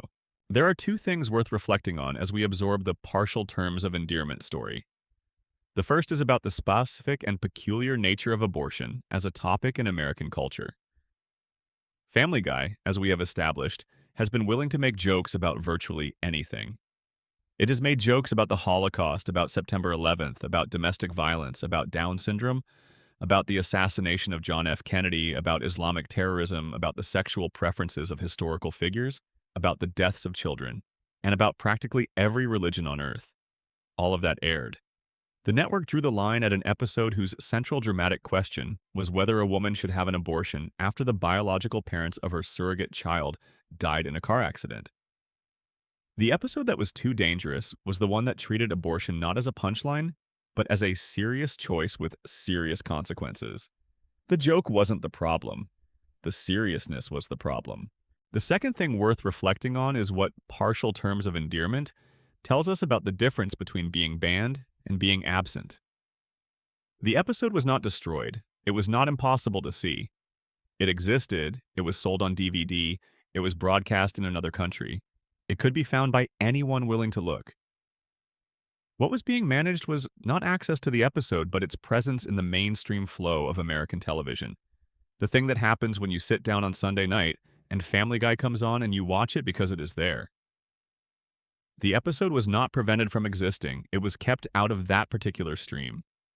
And in the era of on-demand streaming and physical media, the practical effect of that decision was more symbolic than substantive for viewers who knew the episode existed and wanted to find it. But the symbolism matters. The fact that a show that has aired every kind of offensive content imaginable drew a firm line at this specific episode says something about what kind of offensiveness is acceptable and what kind is not. Offensiveness that is directed outward at specific groups or ideas or public figures has always been broadly tolerated in American comedy because it can be framed as satire, as social commentary, as punching up, or at least across. Offensiveness that takes a direct position on a contested political issue, that says, we believe a specific thing about a subject that is genuinely divisive in the culture, is treated differently. It is treated as taking sides. And taking sides on abortion, even in the guise of comedy, was something that Fox was not willing to do. Section 11. The Sarah Palin incident, Down syndrome, and the comedy of the specific, one of the most publicized controversies in Family Guy's history, did not result in an episode being banned. The episode aired, reached its full audience, and stayed in circulation. But the controversy it generated speaks directly to one of the most persistent questions about the show, which is the question of whether there are targets too specific, too personal, too connected to real and identifiable people, for comedy to reach them without crossing a line. The episode was Extra Large Medium, which aired in February 2010 as part of Season 8. In the episode, Chris Griffin goes on a date with a girl named Ellen who has Down syndrome. The episode gives Ellen a full personality, a sense of humor, and a dignity that was notably missing from many Family Guy depictions of disability. She is not played as pathetic or as a figure of ridicule. She is played as a person. And as part of her conversation with Chris, she mentions, in a seemingly casual biographical detail, that her father is an accountant and her mother is the former governor of Alaska. The reference was not subtle. In February 2010, the former governor of Alaska was Sarah Palin, who had been the Republican vice presidential candidate in 2008 and whose youngest child, Trig Palin, has Down syndrome. The joke was not about Trig specifically, it was about Sarah Palin. The implication, delivered through the character of Ellen, was that Sarah Palin had a daughter with Down syndrome who was dating boys and talking casually about her famous mother, which was obviously not literally true, but the reference to Palin was unmistakable. And the fact that it was delivered through a character with the same condition as Palin's actual child gave the joke an edge that went beyond a simple political reference. Sarah Palin responded through social media and through a television appearance on The O'Reilly Factor. She called the people who made the show cruel and cold-hearted.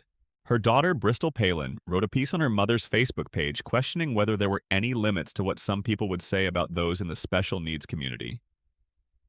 The piece asked whether the writers of a major network show were so removed from reality that they could not see the difference between comedy and cruelty.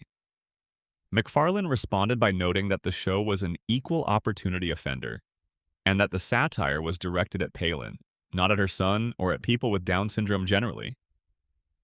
He also noted that the character of Ellen was played with respect and dignity.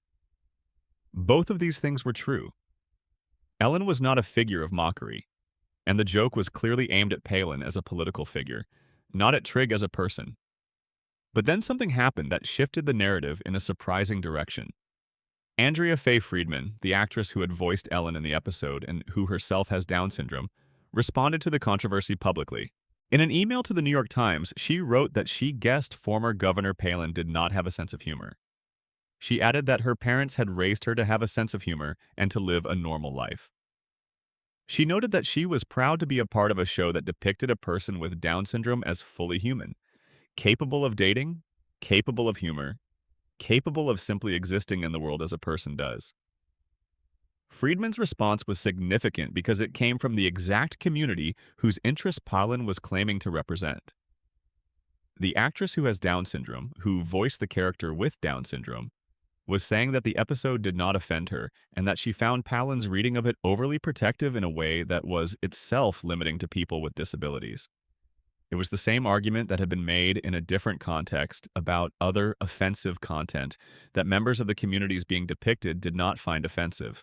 The people most directly affected were not the ones most upset. The episode was not banned. It is in the full circulation of Family Guy episodes and can be streamed normally.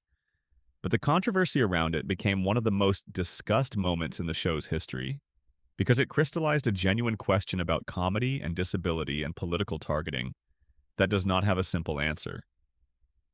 Where is the line between satirizing a public figure and using their family member's condition as the vehicle for that satire? The show's defenders would say that Ellen is played with respect, that the target of the joke is clearly Palin and not Trigg, and that the episode actually advances a more dignified representation of Down syndrome than most television had offered.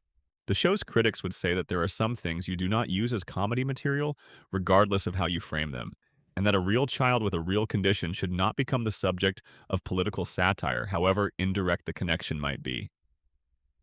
This is, in the end, the fundamental question that all of Family Guy's most significant controversies come back to.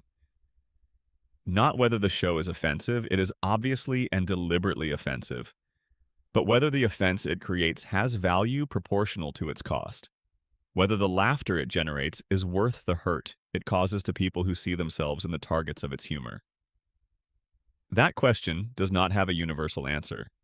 Different people weigh it differently. And Family Guy's history of bans and controversies is, at its deepest level, a running debate about where that balance point sits. Section 12. The Russia, Iran, and Egypt. Bans. What different countries fear differently? Let us take some time to sit with the international bans in more detail, because they tell a story about Family Guy that is separate from, and in some ways more interesting than, the American story of PTC complaints and FCC non-actions. The countries that banned Family Guy banned it for different reasons, and those reasons reveal something about the specific things that different cultures consider most important to protect. Iran's ban on Family Guy came specifically and explicitly from the show's treatment of gay characters. Iran does not permit any content on state-controlled broadcast media that depicts homosexuality in a non-negative way, and Family Guy, from relatively early in its run, had been including gay characters and making jokes that treated gay people as simply part of the social landscape, not as villains or deviants, but as ordinary humans with ordinary desires and problems. The show included gay characters in its recurring cast, referenced gay relationships in cutaway gags, and generally treated sexual orientation with the same cheerful irreverence it brought to everything else. For Iranian broadcast regulators, this was simply incompatible with the legal and moral framework of the country's media environment. The ban was applied as a matter of regulatory routine rather than as a response to any specific episode. What is worth noting about the Iranian ban is that it reflects a form of censorship that is specifically targeted at representation rather than at offense. The ban is not because the show is too explicit about gay sexuality or because it depicts gay acts in graphic detail. The ban is because the show depicts gay people as normal. The offense is in the normalization, not in the content itself. This is a different kind of censorship than the American model, where the concern is about explicit or graphic content. In Iran, the concern is about what is being implicitly endorsed by being depicted as unremarkable. The presence of gay characters in a comedy that treats them as just part of the scenery is, in the Iranian regulatory view, itself an ideological act that the state has the right and responsibility to prohibit. Russia's ban operates on similar principles, though it is articulated in a more diffuse way. The Russian government under Vladimir Putin had been developing and enforcing what it described as legislation protecting traditional Russian values and the Russian family model. This legislation had real consequences for content that was deemed to be promoting non-traditional relationships or undermining conventional family structures. Family Guy, with its chaotic, dysfunctional, cheerfully transgressive Griffin family, its positive depictions of gay characters, its mockery of religious institutions, and its generally anarchic approach to social norms, was simply incompatible with the vision of television that Russian state media regulators were trying to enforce. The ban was comprehensive rather than episode-specific. Egypt's ban on Family Guy due to moral censorship and religious reasons reflects the specific role that religious authority plays in Egyptian media regulation. Egypt has a complex media environment in which the state, commercial broadcasters, and religious institutions all have influence over what can and cannot be shown on television. Content that is deemed to mock or disrespect Islam, or that promotes values considered incompatible with Islamic social norms, faces significant regulatory barriers. Family Guy's treatment of religion in general, including its treatment of Islam in particular through episodes like Turban Cowboy and various cutaway gags referencing Muslim characters and practices, put it firmly in the category of content that Egyptian regulators were not going to permit, regardless of its American cultural status. The Southeast Asian bans in countries like Malaysia, Indonesia, Vietnam, and the Philippines each reflect specific national regulatory environments, but they share some common features. These are countries where media regulation includes significant moral and religious dimensions, where content that is considered to undermine family values or promote immoral behavior faces real barriers to broadcast, and where the specific concerns about Family Guy typically included some combination of drug content, sexual content, and treatment of religious subjects. Malaysia's Film and Television Censorship Board is among the most active in the region, with a long history of demanding significant cuts from foreign content before permitting it to be broadcast. And Family Guy's volume of potentially problematic content would have made it an extremely challenging project to clear through Malaysian regulatory review. South Africa's restriction on the show is perhaps the most straightforwardly explained by the show's general level of offensive content. South Africa has an independent broadcasting regulatory framework that evaluates content for suitability across a range of criteria. And Family Guy's consistent pattern of racial humor, sexual content, and graphic violence placed it in a category that was difficult to broadcast under South African standards without extensive editing. What is most striking about the full international landscape of Family Guy bans is how thoroughly it covers the world. The show is or has been banned or restricted in South America, the Middle East, Africa, East Asia, Southeast Asia, and Central Asia. It has faced restrictions in Russia and limited distribution in much of Eastern Europe. The parts of the world where it airs relatively freely are primarily North America, Western Europe, Australia, and New Zealand, which is to say the parts of the world that share the specific combination of free speech protections and liberal cultural values that produce the show in the first place. Family Guy is a product of a very particular cultural moment and a very particular set of cultural assumptions. And outside the parts of the world that share those assumptions, it often lands like a confused foreign object that regulators are not sure what to do with, except remove from circulation. Section 13. The domestic violence episode and the question of what comedy can carry. In October 2011, Family Guy aired an episode that was not banned. It did not result in any formal censorship action. The FCC did not act on it. Fox aired it without significant hesitation, though there were presumably some anxious conversations in the Standards and Practices Department. But the episode, Screams of Silence, the story of Brenda Q, generated some of the most sustained and serious critical attention of any episode in the show's history. And it belongs in this story because it represents the outer boundary of what Family Guy attempted to do and how comprehensively that attempt failed.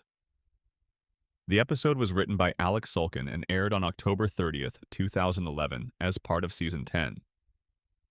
It followed the story of Quagmire's sister Brenda, who was introduced through a running gag that had appeared in the show before, the moment when Brian, trying to make small talk with Quagmire, compliments what he assumes is Quagmire's new girlfriend, only to be told she is his sister and that her injuries come from her abusive boyfriend, Jeff.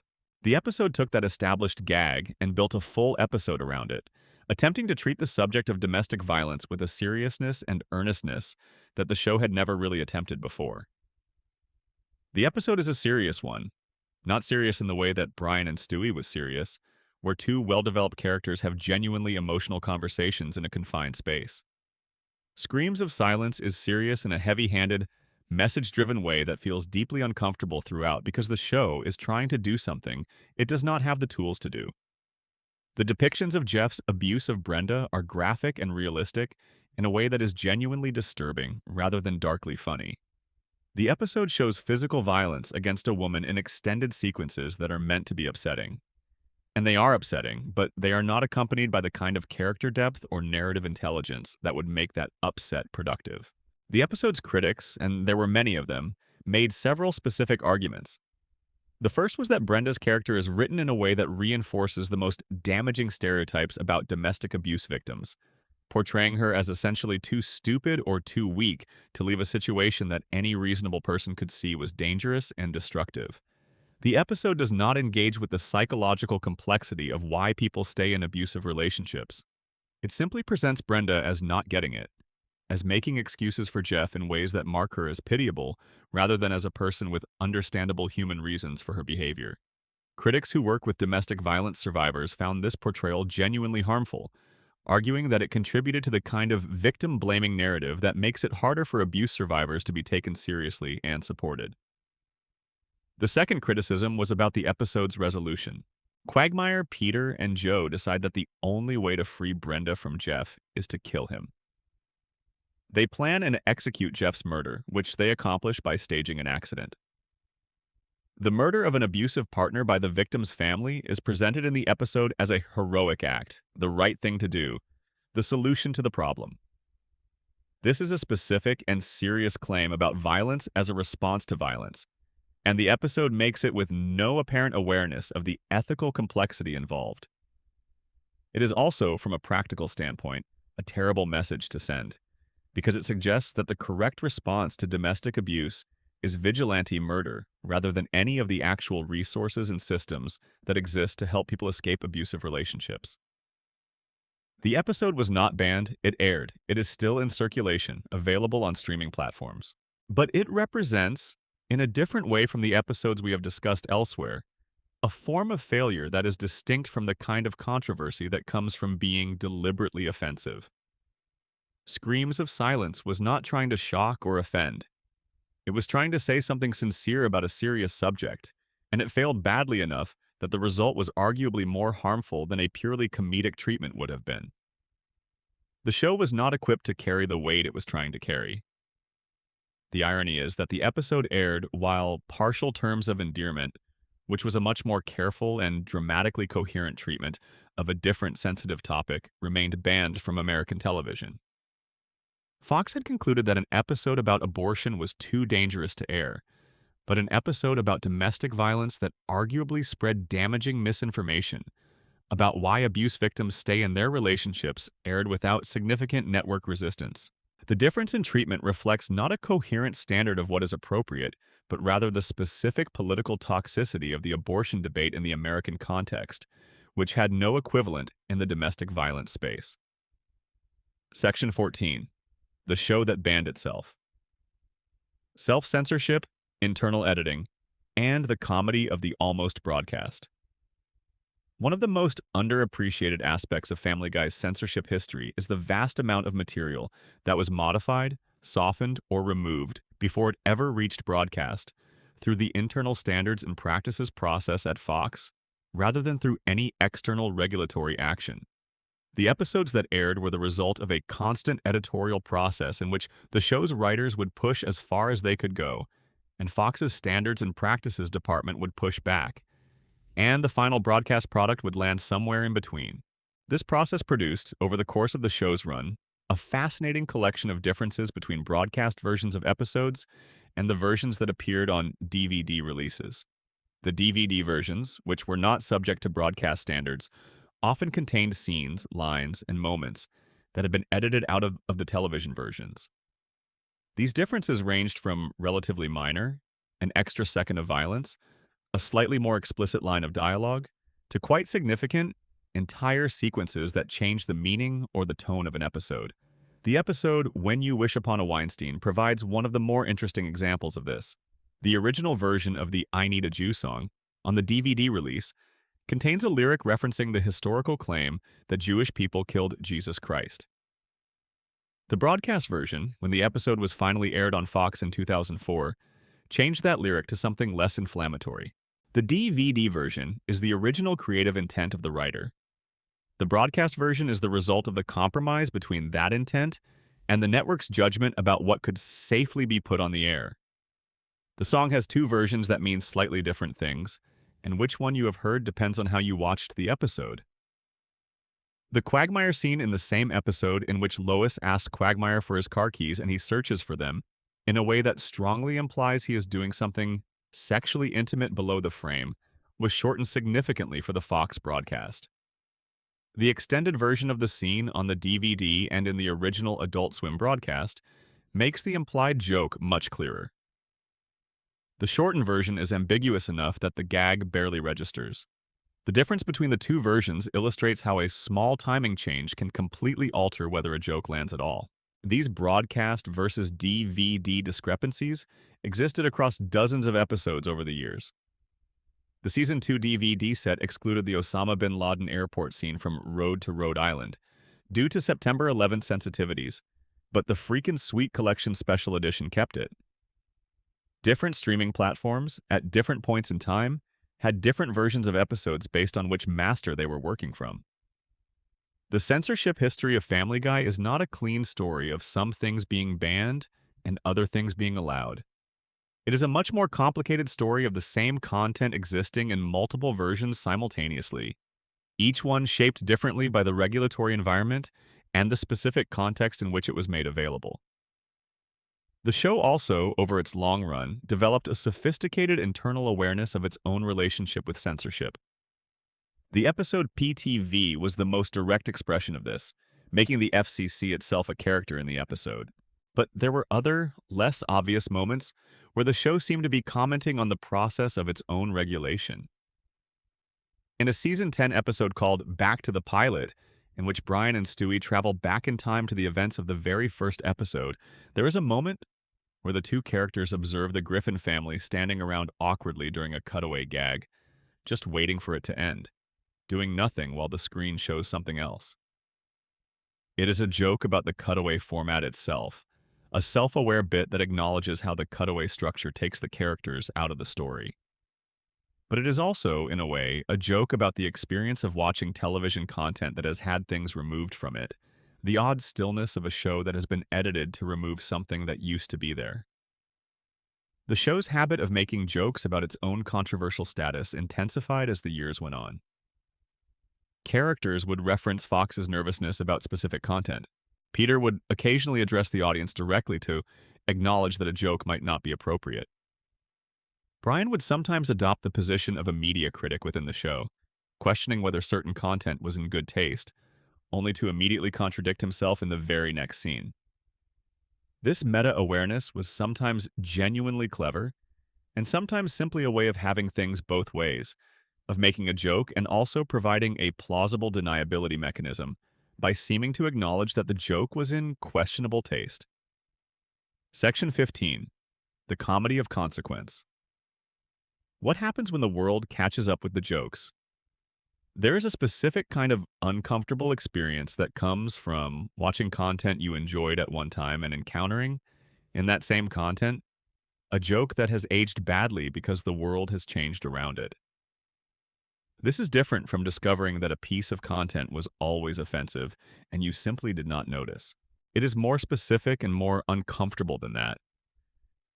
It is the experience of a joke that was once in forward relationship with the culture, provoking and prodding and saying something that felt edgy but also kind of accurate, suddenly existing in backward relationship with the culture because the events or attitudes it was pointing at have become real and serious in ways that the joke cannot absorb. Family Guy has had this experience repeatedly over its long run.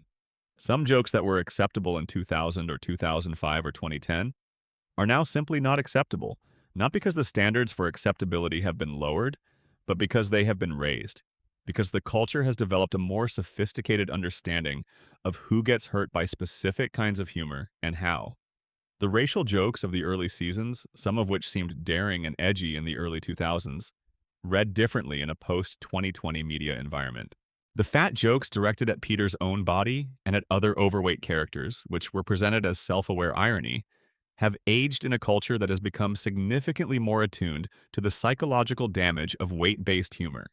The treatment of Meg, which we have discussed at length, was funny to some proportion of the early audience in a way that the accumulated weight of cultural conversation about abuse, shame, and teenage mental health has made much harder to engage with now. The show itself has been aware of this. The gradual shift in the show's treatment of Meg in the later seasons, the partial rehabilitation of her character from punching bag to someone with genuine dignity and agency was attributed in part to changes in the writing staff, specifically to the addition of more women writers who pushed back against the relentless abuse of the show's primary female teenage character. The change was not complete, and it was not swift, but it happened. The show adjusted, under internal pressure from its own staff, to a reality that external pressure from audiences and critics had been pointing toward for years. These adjustments, and the history of individual jokes and scenes being edited or removed, are part of a larger story about how Family Guy has navigated the particular challenge of being a long-running transgressive comedy in a culture that keeps changing around it. The things that were transgressive in 1999 are not the same things that are transgressive in 2025. Some of the show's early boundaries have become mainstream. Gay marriage, marijuana legalization, the frank discussion of mental health, all of these were topics that the early show handled in ways that were deliberately provocative. But the world has moved to a place where the provocation no longer functions in the same way, because the things being provoked have shifted, and some of the show's early content has moved in the other direction, from edgy to simply uncomfortable, because the culture's understanding of who gets hurt by certain jokes has deepened. The show does not get credit often enough for the ways it has managed this navigation.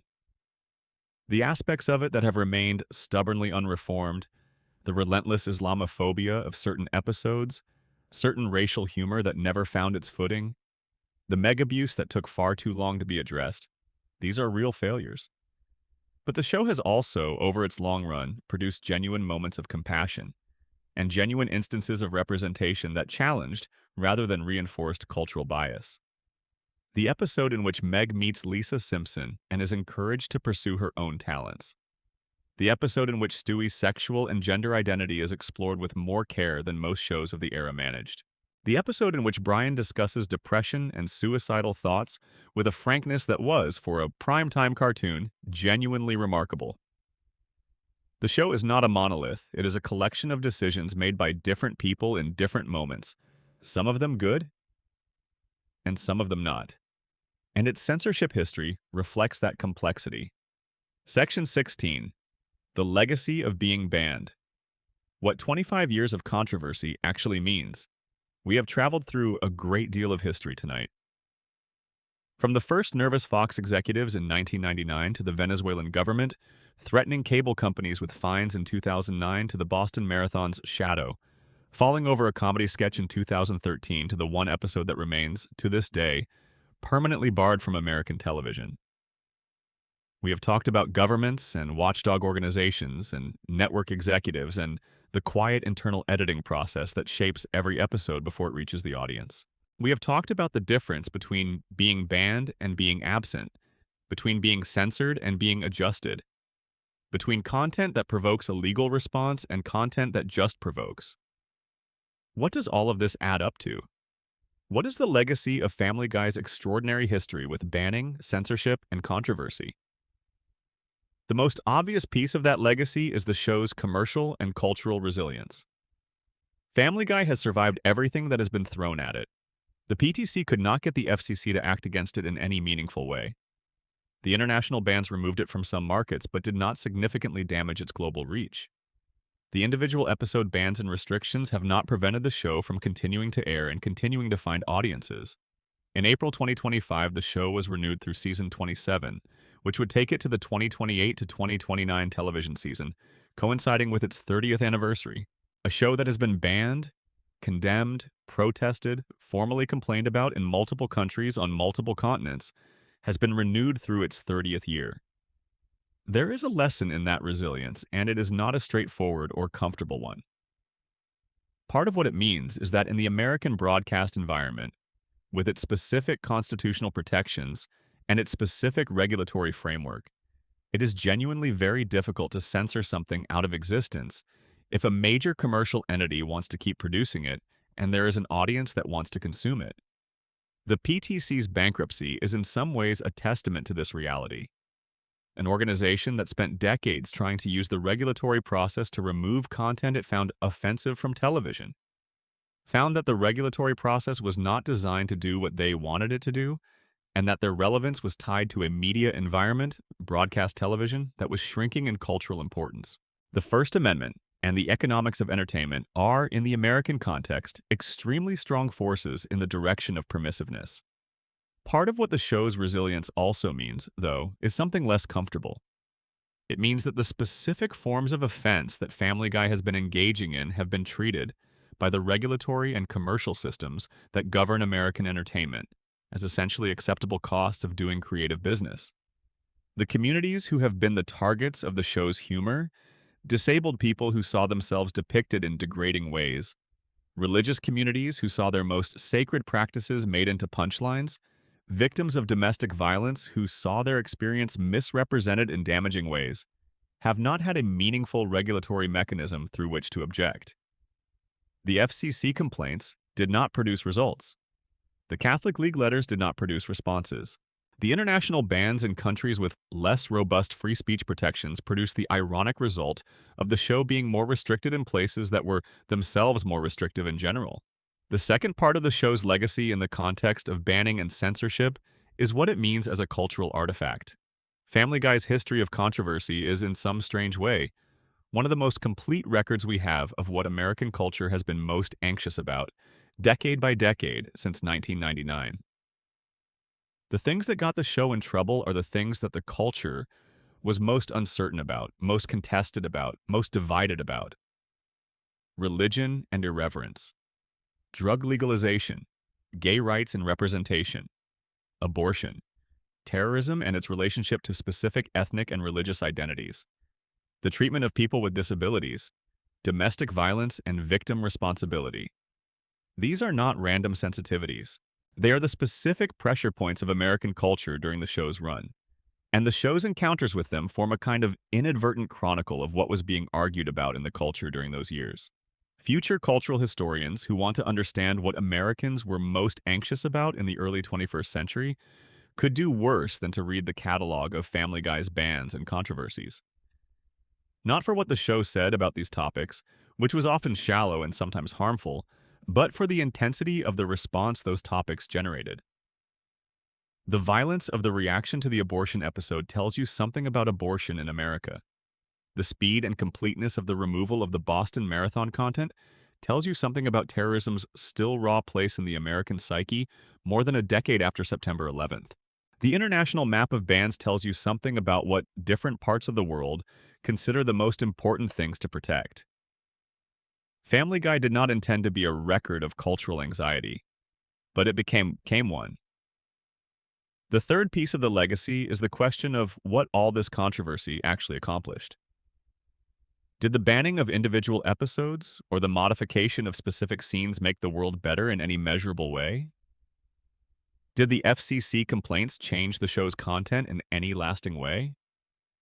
Did the international bans protect any of the values they were intended to protect? It is hard to make the case that they did. The show continued to push against every boundary that was placed in front of it. The communities that were most targeted by the show's humor did not, by any measure, experience reduced harm from the specific modifications that were made to the show in the wake of complaints. The Venezuelan ban did not change Venezuelan drug policy. The Catholic League's letters did not make Fox less willing to air jokes about Catholicism. What the banning process did accomplish, in many cases, was free advertising. Every time an episode was pulled, complained about, or formally restricted, The resulting media attention brought new eyes to the show. The When You Wish Upon a Weinstein situation, in which the episode was held for years before being aired, gave it a forbidden fruit status that made it among the most sought-after Family Guy content when it finally became available. Partial Terms of Endearment is, because of its banned status, one of the most discussed episodes in the show's history, despite, or perhaps because of, the fact that most American viewers have never seen it on television. Being banned is good for a show's reputation among exactly the audience that values the kind of edginess the show specializes in. The people who want to watch Family Guy are exactly the people who find a list of countries that have banned it to be a compelling recommendation. Section 17. The episodes you didn't know were edited. A closer look at the scenes that disappeared. The most famous bans in Family Guy's history are the ones we have discussed at length. The airport scene from Road to Rhode Island, the entire episode Partial Terms of Endearment, the pulling of Turban Cowboy after the Boston Marathon bombing. But the show's history of editing and censorship is far broader and far more granular than these headline cases suggest. Throughout its run, individual scenes, individual lines, and individual moments have been removed from broadcast versions of episodes that most viewers never knew existed in a different form. The first season episode, A Hero Sits Next Door, had a brief exchange that was cut from the Fox broadcast involving a joke that the network's Standards and Practices team decided was too explicitly sexual for the time slot. The episode Holy Crap, in the same season, had a scene involving Francis Griffin, Peter's deeply religious father, that was modified. The third season episode, Family Guy Viewer Mail, had content adjusted before broadcast. The process accelerated in the post-revival seasons, as the show became more consistently extreme in its content, and Fox's Standards and Practices team became more consistently engaged with reviewing and modifying it. The fourth season brought a significant increase in the number of scenes flagged and adjusted. The fifth season continued the pattern. By the sixth and seventh seasons, the negotiation between the production team and the network's content reviewers had become a well-established feature of the show's production process, something that both sides understood and had developed specific procedures for managing. One of the most significant examples of this ongoing editing process involves the episode The Cleveland Loretta Quagmire from the fourth season. In this episode, which deals with Cleveland's wife Loretta having an affair with Quagmire, there is a cutaway in which Peter and a barbershop quartet sing and dance around the bed of a man who is revealed to have end-stage AIDS. This cutaway aired and generated significant complaints. The PTC cited it as an example of the show treating serious illness as an occasion for comedy in a way that they found deeply offensive. The FCC received complaints. No formal action was taken. But the scene is one that subsequent airings handled differently in some markets, and it represents the kind of content that the show regularly produced and that regularly generated controversy without necessarily resulting in formal banning or removal. The handling of racial material throughout the show's run is another area where the editing history is complex. The show has made jokes involving racial stereotypes since its first season, and these jokes have had a complicated relationship with broadcast standards and with public reception that has evolved over time. Some jokes that aired in the early 2000s would not be produced in the same form today. Not because of formal regulatory action, but because the show's writers and producers have developed a different understanding of what those jokes mean and who they harm. This informal evolution of standards is a less dramatic story than a formal government ban, but it represents a real form of censorship, or at least a real form of editorial self-regulation, that has shaped what the show is willing to put on screen. The show also generated some of its most interesting editing decisions in the area of celebrity and public figure references. American defamation law provides relatively strong protections for satirical depictions of public figures, which means that the show has been able to make quite aggressive jokes about politicians, celebrities, and other public figures without significant legal exposure. But there have been individual scenes and references that the network's legal department flagged as potentially crossing into defamation territory, and these scenes were modified or removed before broadcast.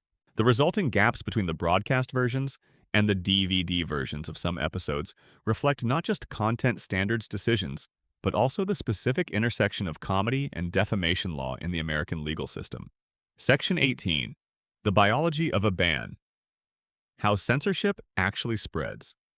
Before we move into the streaming era, I want to take a moment to trace the anatomy of how a Family Guy ban actually happens, because the process is rarely the clean, linear thing that the headlines make it appear to be. Most discussions of censored content present banning as a decision made by a single authority figure who sees something, objects to it, and then acts on that objection in a formal and consequential way. The reality, at least in the Family Guy context, is almost always messier, more diffuse, and more driven by the interaction of multiple different forces operating on different timescales than that clean narrative suggests. Let us take the Turban Cowboy ban as a case study because it is the most recent significant censorship event in the show's history, and because it unfolded in a way that was uniquely characteristic of the social media era. The episode aired on March 17th, 2013. For approximately 1 month, it existed in the world as a moderately controversial episode, notable for its handling of Muslim characters and for the Boston Marathon cutaway gag, but not unusually so by Family Guy standards. The PTC probably noted it in their monitoring. Some critics commented on the Islamophobia of the episode's premise. The episode received its Nielsen ratings, averaged its audience, and then receded into the background as the next episode arrived and claimed the attention of the show's critics and supporters alike. On April 15th, 2013, the Boston Marathon bombing happened. Within hours of the bombing, someone on YouTube had found Turban Cowboy and edited together the two violent scenes from the episode, the marathon car sequence and the bridge explosion, to create a clip that appeared to show the episode predicting or depicting a bombing at the Boston Marathon. The clip was not labeled as a deceptive edit. It was presented as if it were the actual unedited episode content. The way that clip spread tells you everything you need to know about how censorship works in the social media era. It did not spread primarily through traditional media. It spread through social platforms, shared by people who were horrified, confused, and, in some cases, actively interested in promoting a false flag narrative. Alex Jones amplified it on his platform. His audience shared it further. People who were already suspicious of the government and of mainstream media encountered the clip and found in it apparent evidence for their existing beliefs. The clip reached millions of views in hours. This is a kind of accidental, viral censorship, where the censorship pressure does not come from a regulator filing a complaint, but from the sheer volume of emotional reaction to a piece of content in a specific moment. Fox pulled the episode not because anyone had filed a complaint with the FCC, but because the episode had become, in the immediate aftermath of a real tragedy, a source of real pain and confusion for real people. And continuing to air it or make it available on streaming platforms would have been an act of deliberate callousness that the network was not willing to make. McFarlane's immediate public response was itself a kind of anti-censorship act.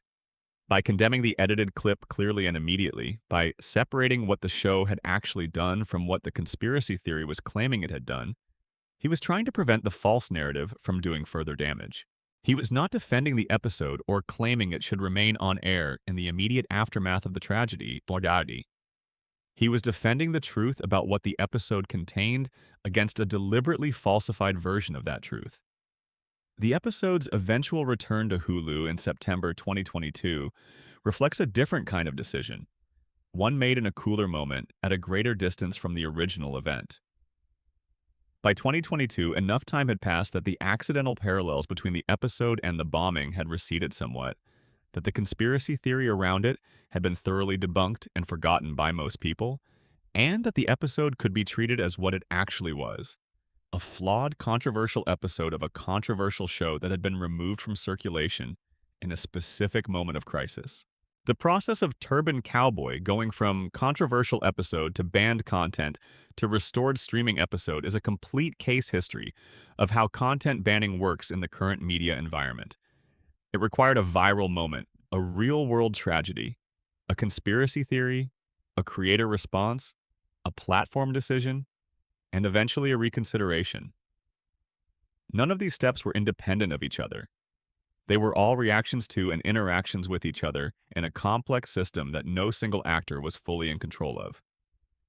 This is how most censorship actually works in practice.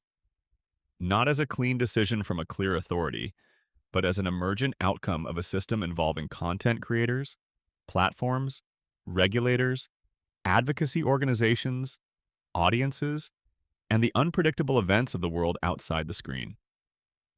Family Guy's history is the history of that system operating at its most active and most visible.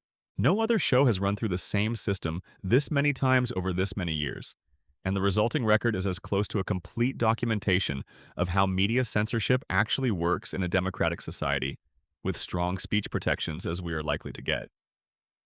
One of the other things worth noting about how banning spreads is the way that secondary and tertiary platforms handle censorship decisions made by primary broadcasters. When Fox pulls an episode from its website, that decision does not automatically propagate to every other platform where the content might exist. Amazon, Hulu, and other streaming platforms all make independent decisions about whether to follow a broadcaster's lead on content removal. In the case of Turban Cowboy, Fox's removal decision was followed quickly by Hulu and Amazon, but the mechanics of that following were not automatic. Each platform made its own decision, under its own calculus of reputational risk and audience expectation. This means that censorship in the streaming era is not a single event, but a negotiation across multiple platforms simultaneously, with each platform's decision influenced by, but not determined by, what other platforms do. A show could theoretically be available on some platforms but not others, creating a patchwork of availability that varies by geography and by service. Partial Terms of Endearment exemplifies this perfectly. The episode is available on DVD in the United States. It aired on BBC Three. It is not on Hulu. It may be available on certain international streaming platforms in certain regions. The map of where it can and cannot be seen is a product of dozens of separate decisions made by separate entities over more than a decade. This fragmentation is one of the defining features of content management in the current era. There is no single authority that controls whether a piece of content exists and is accessible. There are dozens of authorities, each with partial control over a portion of the ecosystem, each making independent decisions that collectively determine the practical availability of a given piece of content to a given audience. The result is that the experience of Family Guy as a text varies significantly depending on where you are in the world and which platform you use to access it. A viewer in the United Kingdom has access to content that a viewer in the United States may not. A viewer who owns physical DVDs has access to content that a streaming-only viewer may not. A viewer in 2024 has access to content that was removed in 2013 and restored in 2022. The show is not one thing. It is a collection of different versions of itself, shaped by different censorship decisions in different moments and different jurisdictions. Section 18 continued. Family Guy in the streaming era. The streaming era has changed the landscape of Family Guy's censorship history in ways that are still developing. The shift from broadcast television to streaming platforms, as the primary way most people encounter the show, has fundamentally altered the regulatory environment in which the show exists. Streaming services are not subject to FCC broadcast standards. They operate under different legal frameworks. And the audience segmentation that streaming allows means that Family Guy's content is being encountered by a much more self-selected audience than it was in the era when it aired on broadcast television on Sunday nights. This shift has had a complex effect on the show's relationship with controversy. On one hand, the move to streaming has removed some of the external regulatory pressure that shaped the broadcast version of episodes. On the other hand, streaming platforms have their own content policies, their own terms of service, and their own reputational concerns that create new forms of pressure on content decisions. Hulu, which holds the streaming rights to Family Guy in the United States, has made specific decisions about which episodes to include and which to exclude from its catalog. Partial Terms of Endearment remains unavailable on Hulu. Turban Cowboy was absent from Hulu for nearly a decade before being restored in September 2022. These decisions by a streaming platform are a form of content management that is distinct from government banning or network censorship, but that has many of the same practical effects from the perspective of a viewer who wants to watch the show in a particular form. The Trump Guy episode from the 19th season, which featured an extended parody of Donald Trump, generated controversy upon its 2019 release that reflected the intensely polarized political environment of the time. The episode depicted Trump in ways that his supporters found offensive and his critics found cathartic. and the response to it on social media was among the most intense reactions to any Family Guy episode in years. The episode aired and remained in circulation, but it represents the specific form of controversy that is most characteristic of the streaming era: social media polarization rather than regulatory action. The show's treatment of trans characters and trans issues has been another area of recent controversy that reflects shifting cultural norms. MacFarlane himself made public statements defending past episodes that featured trans jokes, arguing that the show's equal opportunity approach to offensive comedy applied to this area as it did to all others.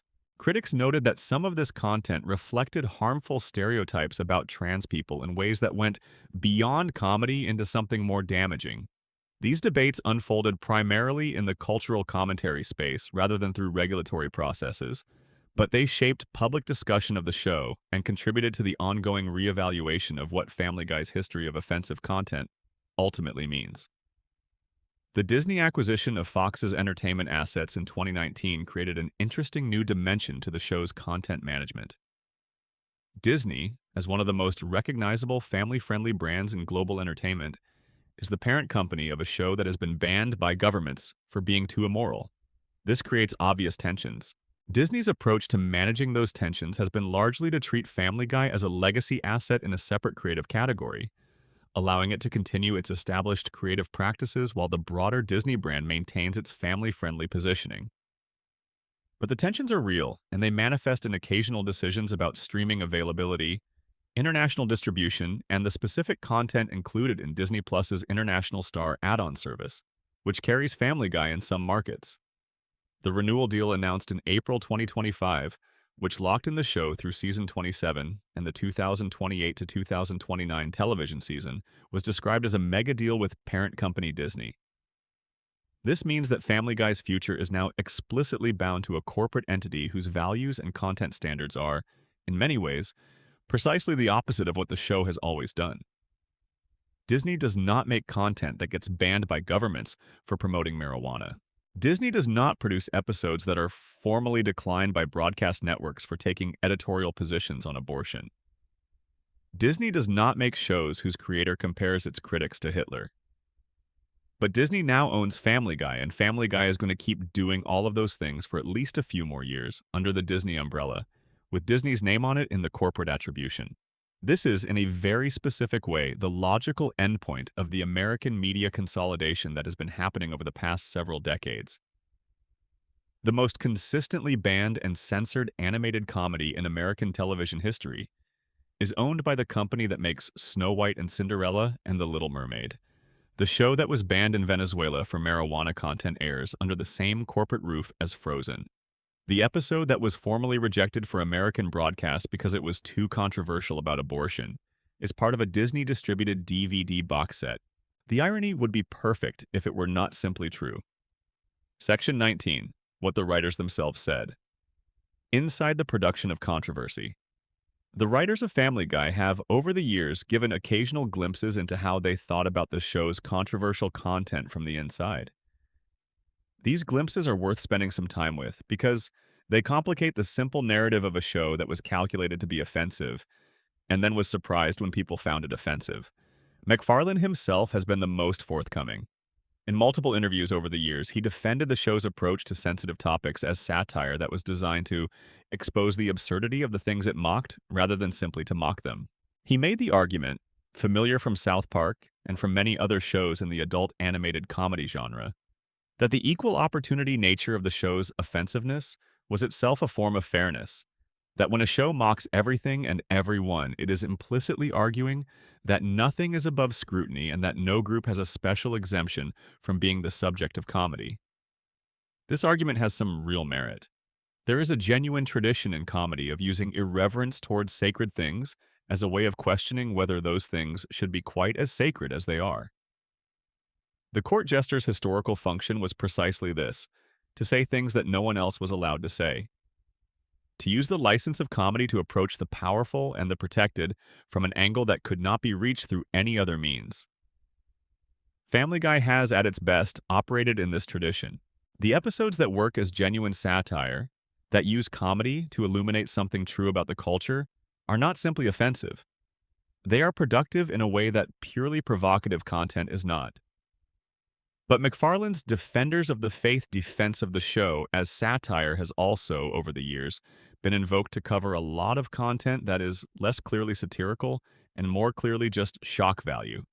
The extended sequences of graphic violence, the mega abuse that went on for seasons without anything that could reasonably be described as a satirical purpose.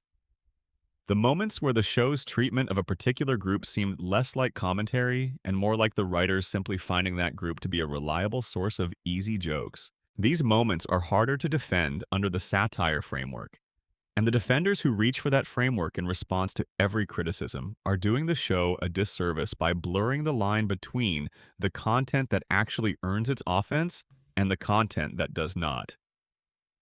Some of the show's writers have, in DVD commentaries and in various interviews and public statements, expressed views about specific episodes that suggest a more complicated relationship with the show's controversial history than McFarlane's consistently combative public stance suggests. Several writers have indicated, speaking about the Meg abuse storylines, that they were aware the jokes had gone further than was defensible, and that the shift away from those jokes in later seasons was a correction rather than a creative evolution. The implicit acknowledgement in that framing is that something had gone wrong, that the comedy machine had produced content that the people operating it recognized, in hindsight, as having crossed a line that should have been respected. This acknowledgement is important because it suggests that the internal process of the show was not at every moment operating in pure good faith under the equal opportunity satire framework. There were moments where the writers were doing something else, where the engine of controversy for its own sake was running without sufficient critical oversight, and where the result was content that even the people who made it later found difficult to defend. The show that exists in 25 years of archives is not a monolith of consistent satirical intent. It is the product of different writers with different levels of thoughtfulness operating in different cultural moments with different amounts of care and self-awareness. Alex Sulkin, who wrote Screams of Silence, has spoken publicly about the episode in terms that suggest a genuine belief that the episode was trying to do something meaningful and a genuine acknowledgement that it may not have succeeded. The domestic violence episode was not made cynically. It was made by someone who thought that Family Guy could carry the weight of a serious subject, and who discovered in the reception that the show had not yet earned that trust with its audience in a way that would allow a serious treatment of abuse to land as anything other than uncomfortable. This is a different kind of failure from malice or laziness. It is the failure of ambition without sufficient craft, and it is worth distinguishing from the show's other more deliberately provocative missteps. The writers who came in later, particularly the women writers who joined the staff in the show's later seasons, have talked about the experience of pushing back against content they found indefensible and finding, over time, a writing room that was more receptive to that pushback than the one they had initially encountered. This suggests that the internal culture of the show changed over time, that the conversations happening inside the writer's room became more critical and more careful as the external cultural conversation about what comedy can and should do evolved. The result was not a transformation of Family Guy into something it had never been, but it was a gradual moderation of the show's most egregious tendencies, driven not by regulatory pressure but by the show's own staff becoming less comfortable with the content they were producing. This internal story of self-correction is one of the least told parts of Family Guy's censorship history, probably because it is less dramatic than government bans and FCC complaints. But it is arguably more significant in terms of what actually changed the content of the show. The PTC's hundreds of complaints did not change the show. The Catholic League's letters did not change the show. The Venezuelan government ban did not change the show. What gradually changed the show was the evolution of the cultural conversation around specific topics, combined with changes in the composition of the writing staff, combined with specific individual writers making specific individual decisions to push back against content they found indefensible. Censorship from the inside, driven by the show's own participants, rather than by any external authority, was more effective at modifying Family Guy than decades of external regulatory pressure. Section 20. The other shows that face the same storms. Family Guy in context. It would be a mistake to discuss Family Guy's censorship history as if it existed in isolation. Family Guy was not the only adult animated comedy to face bans, complaints, and controversies during the years it was on the air. South Park, which premiered in 1997 and has run continuously since, has its own extensive record of banned and censored episodes. The Simpsons, though it operated in a generally more restrained register, also faced specific instances of censorship and complaint. And the broader landscape of adult animation has been shaped by the same regulatory and cultural forces that shaped Family Guy. South Park's two-part episode Cartoon Wars in 2006, which we mentioned earlier in the context of the show's criticism of Family Guy's cutaway-dependent writing, is itself one of the most famous examples of a show being censored for its attempt to depict a specific religious figure. The second part of Cartoon Wars was edited by Comedy Central to remove a depiction of the Prophet Muhammad that Parker and Stone had included in the episode. Despite the fact that the same episode was intended as a commentary on the double standard applied to different religious figures in comedy. The irony of a show that was satirizing the censorship of Muhammad depictions, having the Muhammad depictions censored out of it, is precisely the kind of recursive absurdity that the show itself would have appreciated. Family Guy's own subsequent attempts to engage with the Muhammad question were handled differently. The show included images of Muhammad in earlier seasons without significant controversy. But after the South Park incident, and after the real-world violence connected to Muhammad depictions in other contexts, the show became more careful about how it handled this specific subject. This is a real example of external events changing the content of Family Guy's output, not through regulatory pressure, but through the awareness that certain subjects carried specific physical risks to people involved in entertainment production. The broader context of adult animation censorship during Family Guy's run also includes the history of animated comedy on cable, specifically on Comedy Central and Adult Swim, which operated under different regulatory frameworks than broadcast television. The shows on those platforms had considerably more latitude in terms of explicit content, which created an interesting dynamic in which broadcast Family Guy was being held to standards that cable adult animation was not subject to, even as Adult Swim was airing Family Guy reruns. The same content could be on Family Guy's Adult Swim rerun and not on the Fox broadcast, creating the slightly absurd situation of different standards applying to the same content depending on which network was airing it on which night. This regulatory asymmetry between broadcast and cable was one of the defining features of the American media landscape during Family Guy's peak years, and it shaped the show's content in real ways. The DVD versions, which were not subject to broadcast standards, often restored content that had been cut from broadcast episodes. The Adult Swim broadcasts, which were subject to cable rather than broadcast standards, aired content that the Fox broadcast had modified. And as streaming overtook both broadcast and cable in terms of audience share, the regulatory framework that had governed all of these decisions became progressively less relevant to how most people actually encountered the show. The generational shift in how Family Guy is consumed is relevant to the censorship story in a final, interesting way. Younger viewers who discovered Family Guy through streaming have a fundamentally different relationship to the show's history of controversy than viewers who watched it on Fox on Sunday nights in the 2000s and experienced the PTC complaints and the FCC non-actions as part of the ongoing cultural conversation around the show. For a viewer who streams the show today, it is simply a catalog of episodes, some of which are unavailable on certain platforms for reasons that may not be immediately apparent. The history of why Partial Terms of Endearment is not on Hulu is not legible from the absence itself.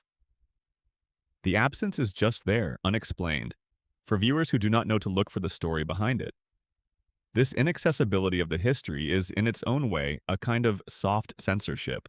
The context that gives meaning to the specific gaps in the show's availability, the political environment in which Partial Terms of Endearment was banned, the specific tragedy that caused Turban Cowboy to be removed, the particular anxieties of the post-September 11th era that produced the editing of the Bin Laden airport scene, is not present in the streaming experience for most viewers. What they encounter is the absence without the explanation.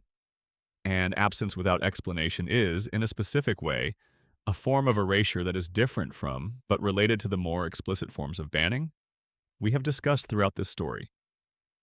The streaming era has changed the landscape of Family Guy's censorship history in ways that are still developing. The shift from broadcast television to streaming platforms as the primary way most people encounter the show has fundamentally altered the regulatory environment in which the show exists. Streaming services are not subject to FCC broadcast standards. They operate under different legal frameworks. And the audience segmentation that streaming allows means that Family Guy's content is being encountered by a much more self-selected audience than it was in the era when it aired on broadcast television on Sunday nights. This shift has had a complex effect on the show's relationship with controversy. On one hand, the move to streaming has removed some of the external regulatory pressure that shaped the broadcast version of episodes. On the other hand, streaming platforms have their own content policies, their own terms of service, and their own reputational concerns that create new forms of pressure on content decisions. Hulu, which holds the streaming rights to Family Guy in the United States, has made specific decisions about which episodes to include and which to exclude from its catalog. Partial terms of endearment remains unavailable on Hulu. Turban Cowboy was absent from Hulu for nearly a decade before being restored in September 2022.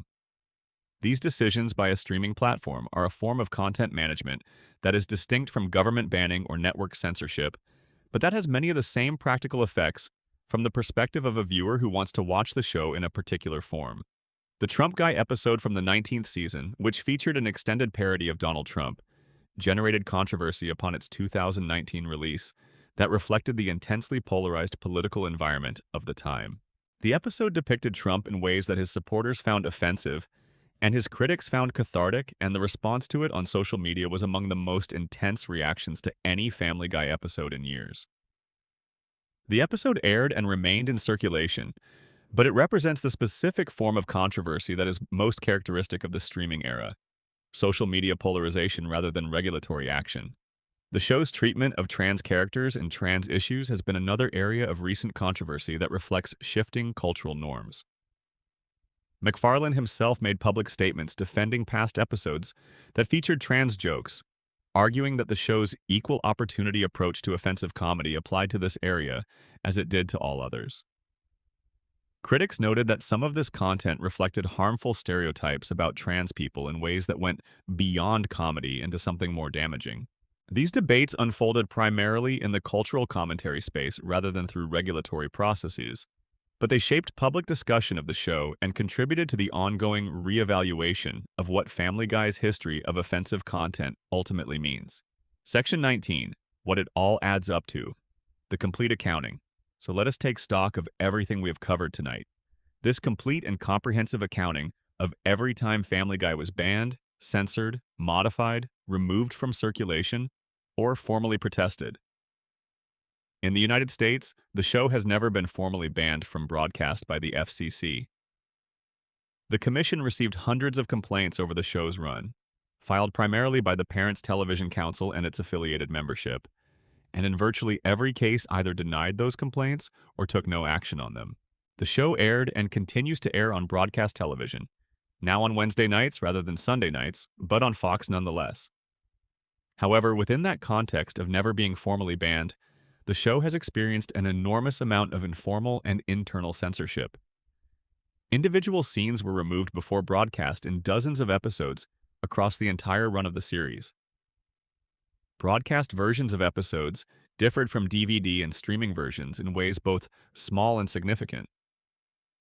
The ongoing negotiation between the production team and Fox's Standards and Practices Department produced a continuous stream of modifications that shaped the broadcast product. One episode, Partial Terms of Endearment, was formally declined for broadcast by Fox and has never aired on American television, making it the single example of a complete episode ban in the show's American history. A separate episode, When You Wish Upon a Weinstein, was held for several years before eventually airing.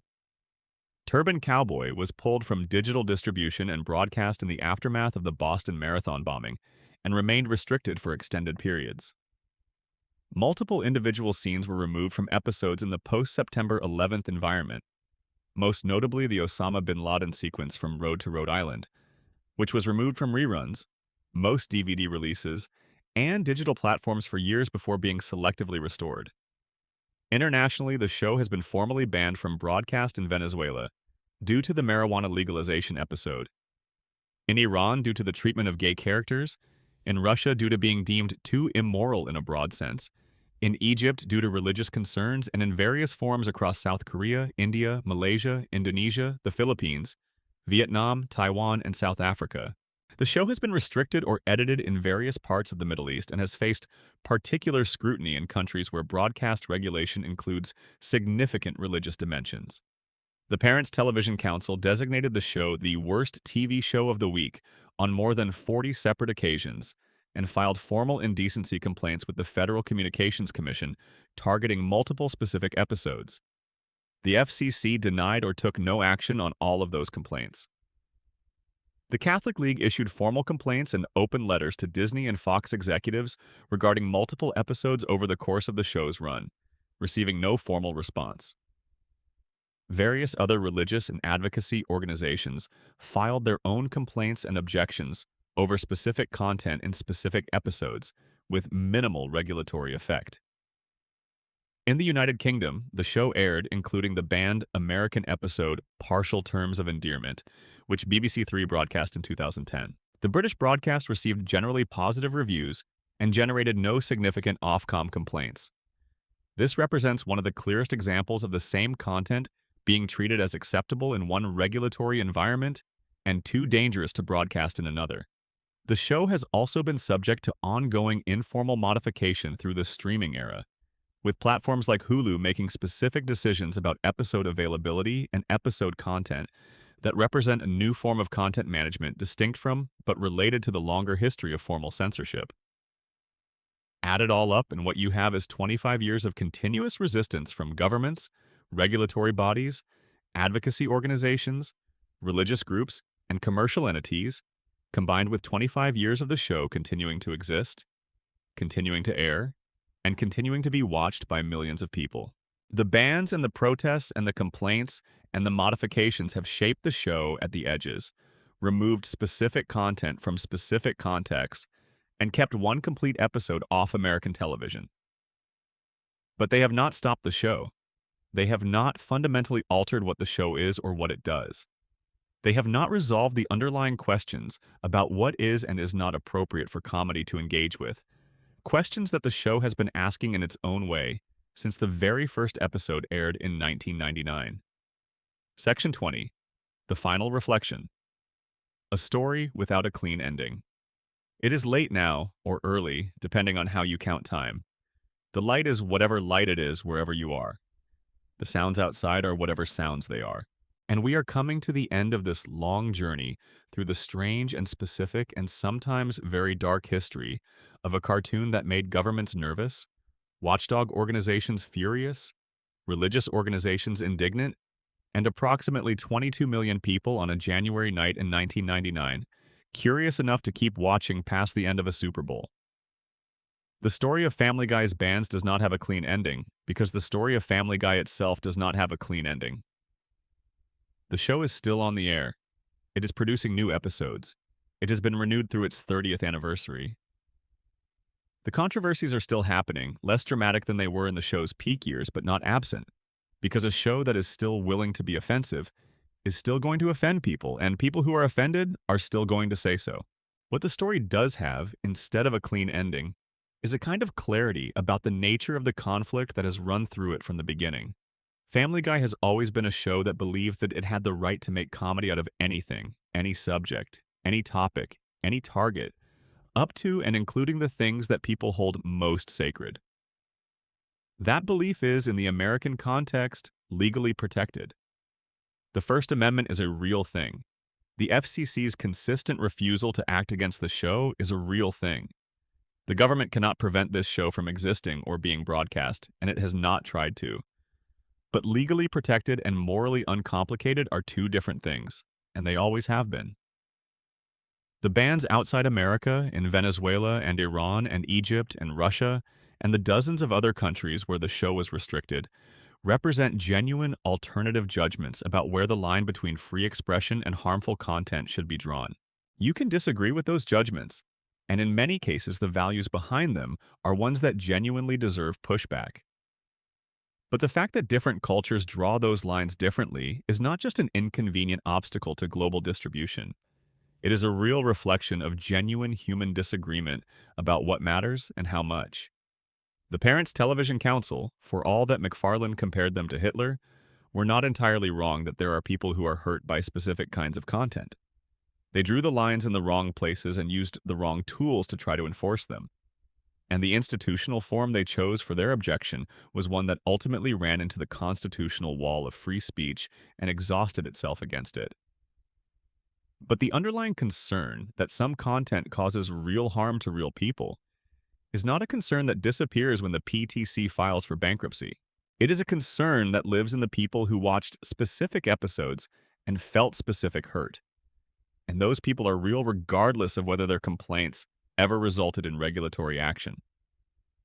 The story of Family Guy's bans is, at its deepest level, a story about the ongoing negotiation that all cultures conduct about what their public space should contain. What is the range of ideas and images and jokes that can exist in the shared experience of television watching? The thing that millions of people are doing simultaneously in the same moment across a nation. Where are the things that are genuinely too destructive, too harmful, too destabilizing to belong in that shared space? These are not questions that have permanent answers. The answers change as the culture changes, as the composition of the shared audience changes, as the understanding of who gets hurt by what kind of content deepens and develops. Family Guy's history is a record of those changing answers in real time, episode by episode, ban by ban, complaint by complaint. It is not a comfortable record. It contains real harm alongside genuine comedy. It contains creative audacity alongside lazy offense. It contains moments of genuine insight into human nature alongside moments of casual cruelty that the show is still being held accountable for, years or decades after they aired. It is, like the culture it reflects, complicated and contradictory, and not easily reduced to a simple verdict. What we can say at the end of this long journey together is that no other show in the history of American television has been banned in as many places for as many reasons by as many different kinds of authority. Venezuela banned it for politics. Iran banned it for sexuality. Egypt banned it for religion. Russia banned it for morality. The American FCC declined to ban it for everything over and over again, and in doing so, accidentally made the show a living demonstration of what the First Amendment actually means in practice. One episode was banned from American television for taking a position on abortion, which may be the clearest possible illustration of the specific geography of American cultural anxiety in the early 21st century. And through all of it, the Griffin family kept existing. Peter kept making terrible decisions. Lois kept trying to hold things together. Stewie kept having adventures with Brian. Meg kept being Meg in recent seasons with a little more dignity than she had for most of the show's run. The show kept going in its flawed and sometimes genuinely inspired and sometimes deeply irresponsible way through every attempt to stop it. The quiet hours are the right time to sit with all of that. In the stillness, with the story laid out from beginning to present, the whole strange and contradictory history of a cartoon that the world could not quite figure out what to do with. You can let it settle into whatever shape it takes in your own mind. There is no single conclusion waiting to be arrived at. Just the story itself, complicated and ongoing, reflecting the complicated and ongoing project of figuring out what we owe each other when we share a screen. Sleep well, wherever you are. Thank you for spending this time with me. If you enjoyed this journey, please consider leaving a like on the video. It helps more than you might imagine.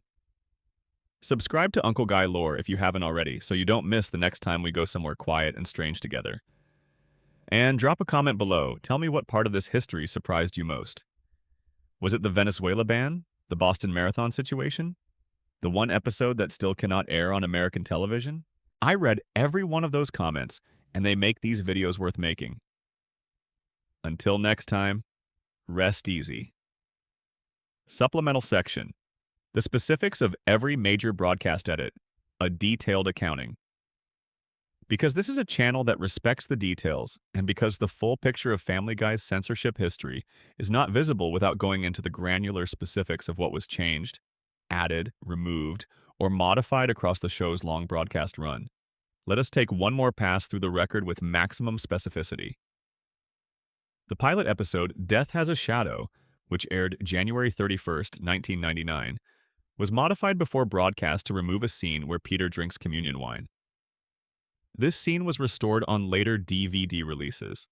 Also cut from the Fox airing was a joke involving a toy line pitch at the Happy-Go-Lucky toy factory that included a product called G.I. Jew. Both removals reflected Fox's early nervousness about the show's treatment of religious and ethnic material. An additional scene in which Peter discusses applying for a sexual harassment suit and a disability claim was also removed from the original Fox broadcast, restored later on DVD. The Puberty's Gonna Get Me song sequence was cut from early Fox airings, appearing only on home video and later digital releases. A scene from a Season 2 episode showing Peter discussing the Kennedy assassinations in a way that used the Pez dispenser form factor to depict both John F. Kennedy and Robert F. Kennedy being shot was cut from Fox airings and also from Adult Swim broadcasts. The sensitivity around depicting the Kennedy assassinations in a comedic context, even one as stylized and removed from realism as a Pez dispenser bit, was enough to keep the scene off broadcast even on cable. This is a small detail, but it illustrates how the editing process was not applying a single consistent standard. The criteria shifted based on the specific nature of the offense, rather than on any coherent rulebook. The sixth season episode Peter's Daughter was modified before broadcast to remove material deemed too explicit for the time slot. The Season 7 episode Ocean's 3.5 had a scene involving quagmire that was shortened for broadcast. The Season 8 episode Dog Gone had multiple cutaway gags trimmed or removed before the Fox airing. The Season 9 episode The Hand That Rocks the Wheelchair had content modified by Fox standards. The Season 10 episode Cool Hand Peter had material related to physical violence modified. The Season 11 episode Yug Ilimaf had certain content removed from the original broadcast. The Season 12 episode Life of Brian, in which Brian is killed and later resurrected, generated an enormous amount of audience response that many critics characterized as a manipulation. A manufactured controversy designed to boost ratings rather than a genuine creative decision, which speaks to a different kind of censorship, the self-censorship of creative honesty in favor of audience management. The Season 13 episode Fighting Irish contained content about ethnic stereotyping that was modified before broadcast. The Season 14 episode Peter Gets Served had certain sequences trimmed. These modifications happen every season, largely invisible to the audience that watches the broadcast version, becoming apparent only to fans who compare broadcast to DVD or streaming and notice the differences. The pattern that emerges from this full accounting is one of consistent, systematic modification of the show's most extreme content by Fox's Standards and Practices Department, operating as a permanent editorial presence in the show's production process. The show that airs on broadcast television is, in every season, a moderated version of the show that exists in the writer's room and in the completed animation before broadcast standards are applied. This is not unusual for any broadcast television show, but the degree of modification required for Family Guy, given the show's consistent production of content that pushes against broadcast limits, is significantly greater than for most other programs. What is interesting is that the modifications rarely produce a fundamentally different episode. They produce a version of the episode that is slightly less extreme at specific moments, a little quieter on a specific joke, a little quicker past a particular sequence. The structure and meaning of the episode remain the same. The character dynamics, the story beats, the emotional content, none of these are typically affected by the kind of modifications that Fox's standards process makes. What is removed is usually exactly what was removed for being gratuitous in the first place. The additional seconds of violence that extended past the punchline. The line of dialogue that went one beat further than necessary to make the joke. In some cases, the broadcast version is arguably a tighter and more effective version of the episode than the DVD version, because the forced constraint of broadcast standards push the editors to make cuts that improve the pacing. This is not an argument for censorship. It is an observation about the sometimes unexpected creative effects of external constraint. The relationship between restriction and creativity is not always adversarial. Sometimes the presence of a boundary, even an externally imposed one, produces decisions that make the work better. The Family Guy broadcast versions are not always worse than the uncut DVD versions. They are sometimes different in ways that are interesting rather than simply diminished. Supplemental Section 2. The specific physics of international censorship, how it works in practice. Let us spend a little more time with the mechanics of how international censorship of American television content actually works because it is not a single uniform process, and the differences between how different countries manage their prohibitions of Family Guy are as revealing as the prohibitions themselves. In Venezuela's case, the mechanism was explicit and public. A government official made a public announcement that the show would be prohibited and that cable operators would face fines for non-compliance. The regulatory authority to back that announcement up came from Venezuela's telecommunications regulator, which had the power to fine and potentially revoke the licenses of cable operators that did not comply.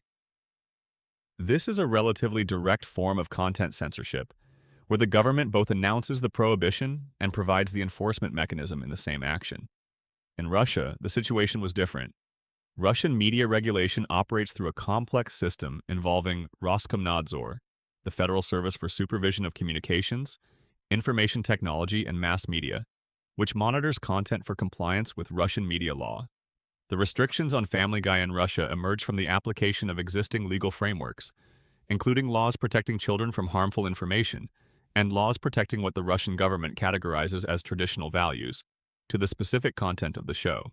The process was less publicly announced and more applied through the regulatory review process that governs what can be broadcast on Russian state-affiliated and licensed private networks. In Malaysia, the Film Censorship Board of Malaysia has authority over content that appears on broadcast and cable television, and its standard practice is to review content against a detailed set of guidelines that include prohibitions on content depicting or promoting what the board considers immoral behavior, including drug use, sexual content, and content that could be interpreted as undermining religious values. Family Guy, when submitted to the board for clearance, would face a review process that would identify numerous scenes and sequences requiring modification. The volume of required modifications would effectively make it uneconomical to produce a version of the show that could pass Malaysian broadcast standards, leading to the practical outcome of the show not being broadcast in Malaysia rather than a formal government ban.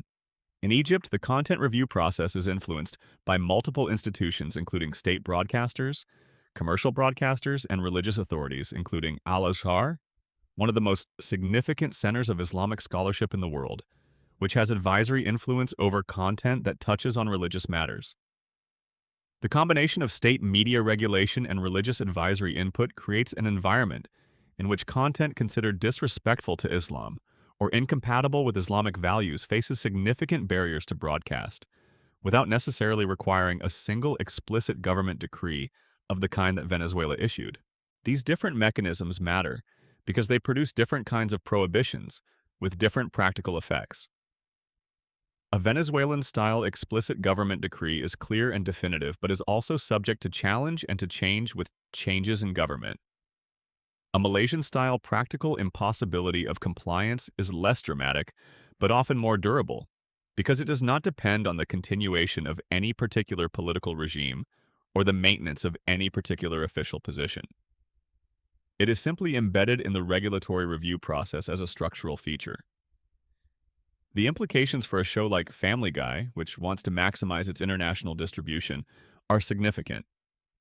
When you are trying to sell a show globally, the Malaysian model is actually more challenging to navigate than the Venezuelan model, because you know exactly what the Venezuelan government is objecting to, and in theory, you could modify that content to comply.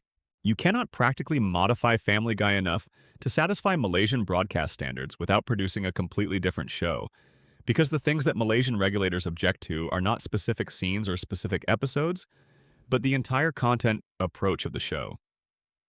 This is why the show continues to exist in its original form in the American broadcast environment, despite all the pressure to modify or restrict it. The American regulatory framework, with its specific First Amendment protections and its narrow definition of actionable broadcast indecency, is uniquely permissive by global standards. The show that American audiences have been watching for 25 years is a show that is only possible in the specific regulatory environment of American broadcast television. In almost any other national regulatory context in the world, it would require fundamental modification to be legally permissible. That specificity is part of what makes Family Guy's history interesting as a cultural and regulatory document.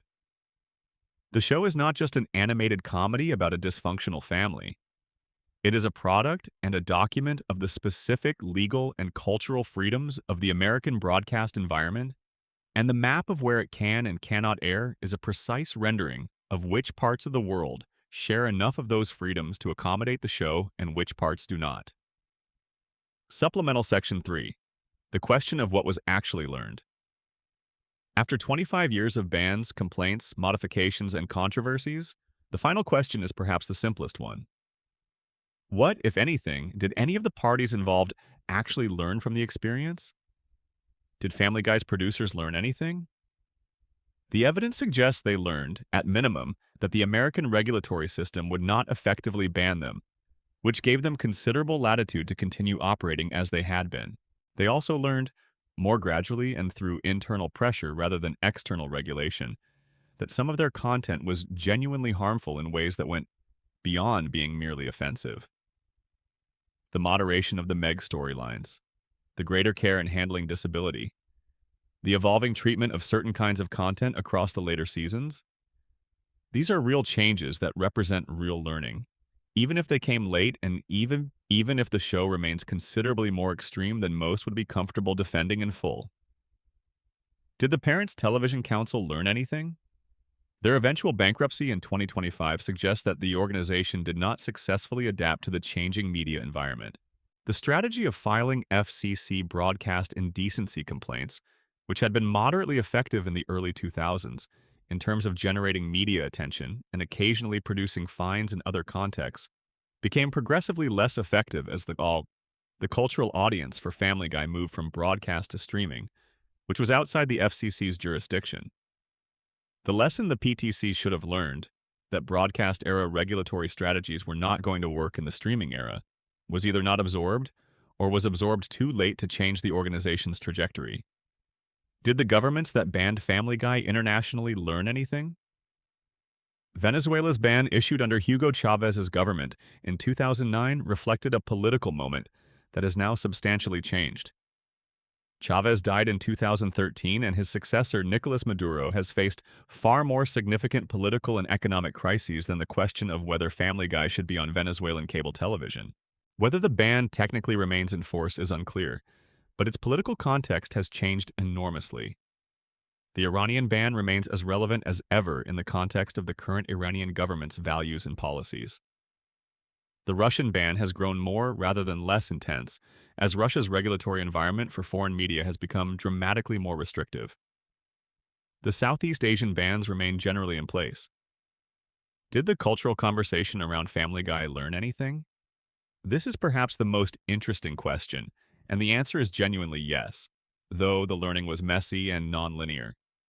The cultural conversation about what comedy can and should do, about who bears the cost of specific kinds of humor, about the difference between satirical offense and lazy offense, about the relationship between representation and harm.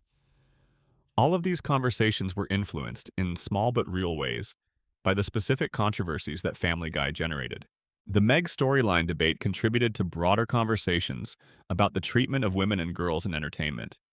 The disability controversies contributed to conversations about representation. The religious controversies contributed to ongoing debates about the relationship between free expression and religious respect. Family Guy did not start any of these conversations. They all existed before the show did. But the show's specific, concrete, highly visible examples of what was at stake in these debates gave the conversations specific reference points, specific cases to argue about, specific moments to point to when trying to articulate what harm actually looked like in practice. The show was, in this way, an involuntary contributor to cultural progress on a set of topics it was mostly trying to avoid making progress on.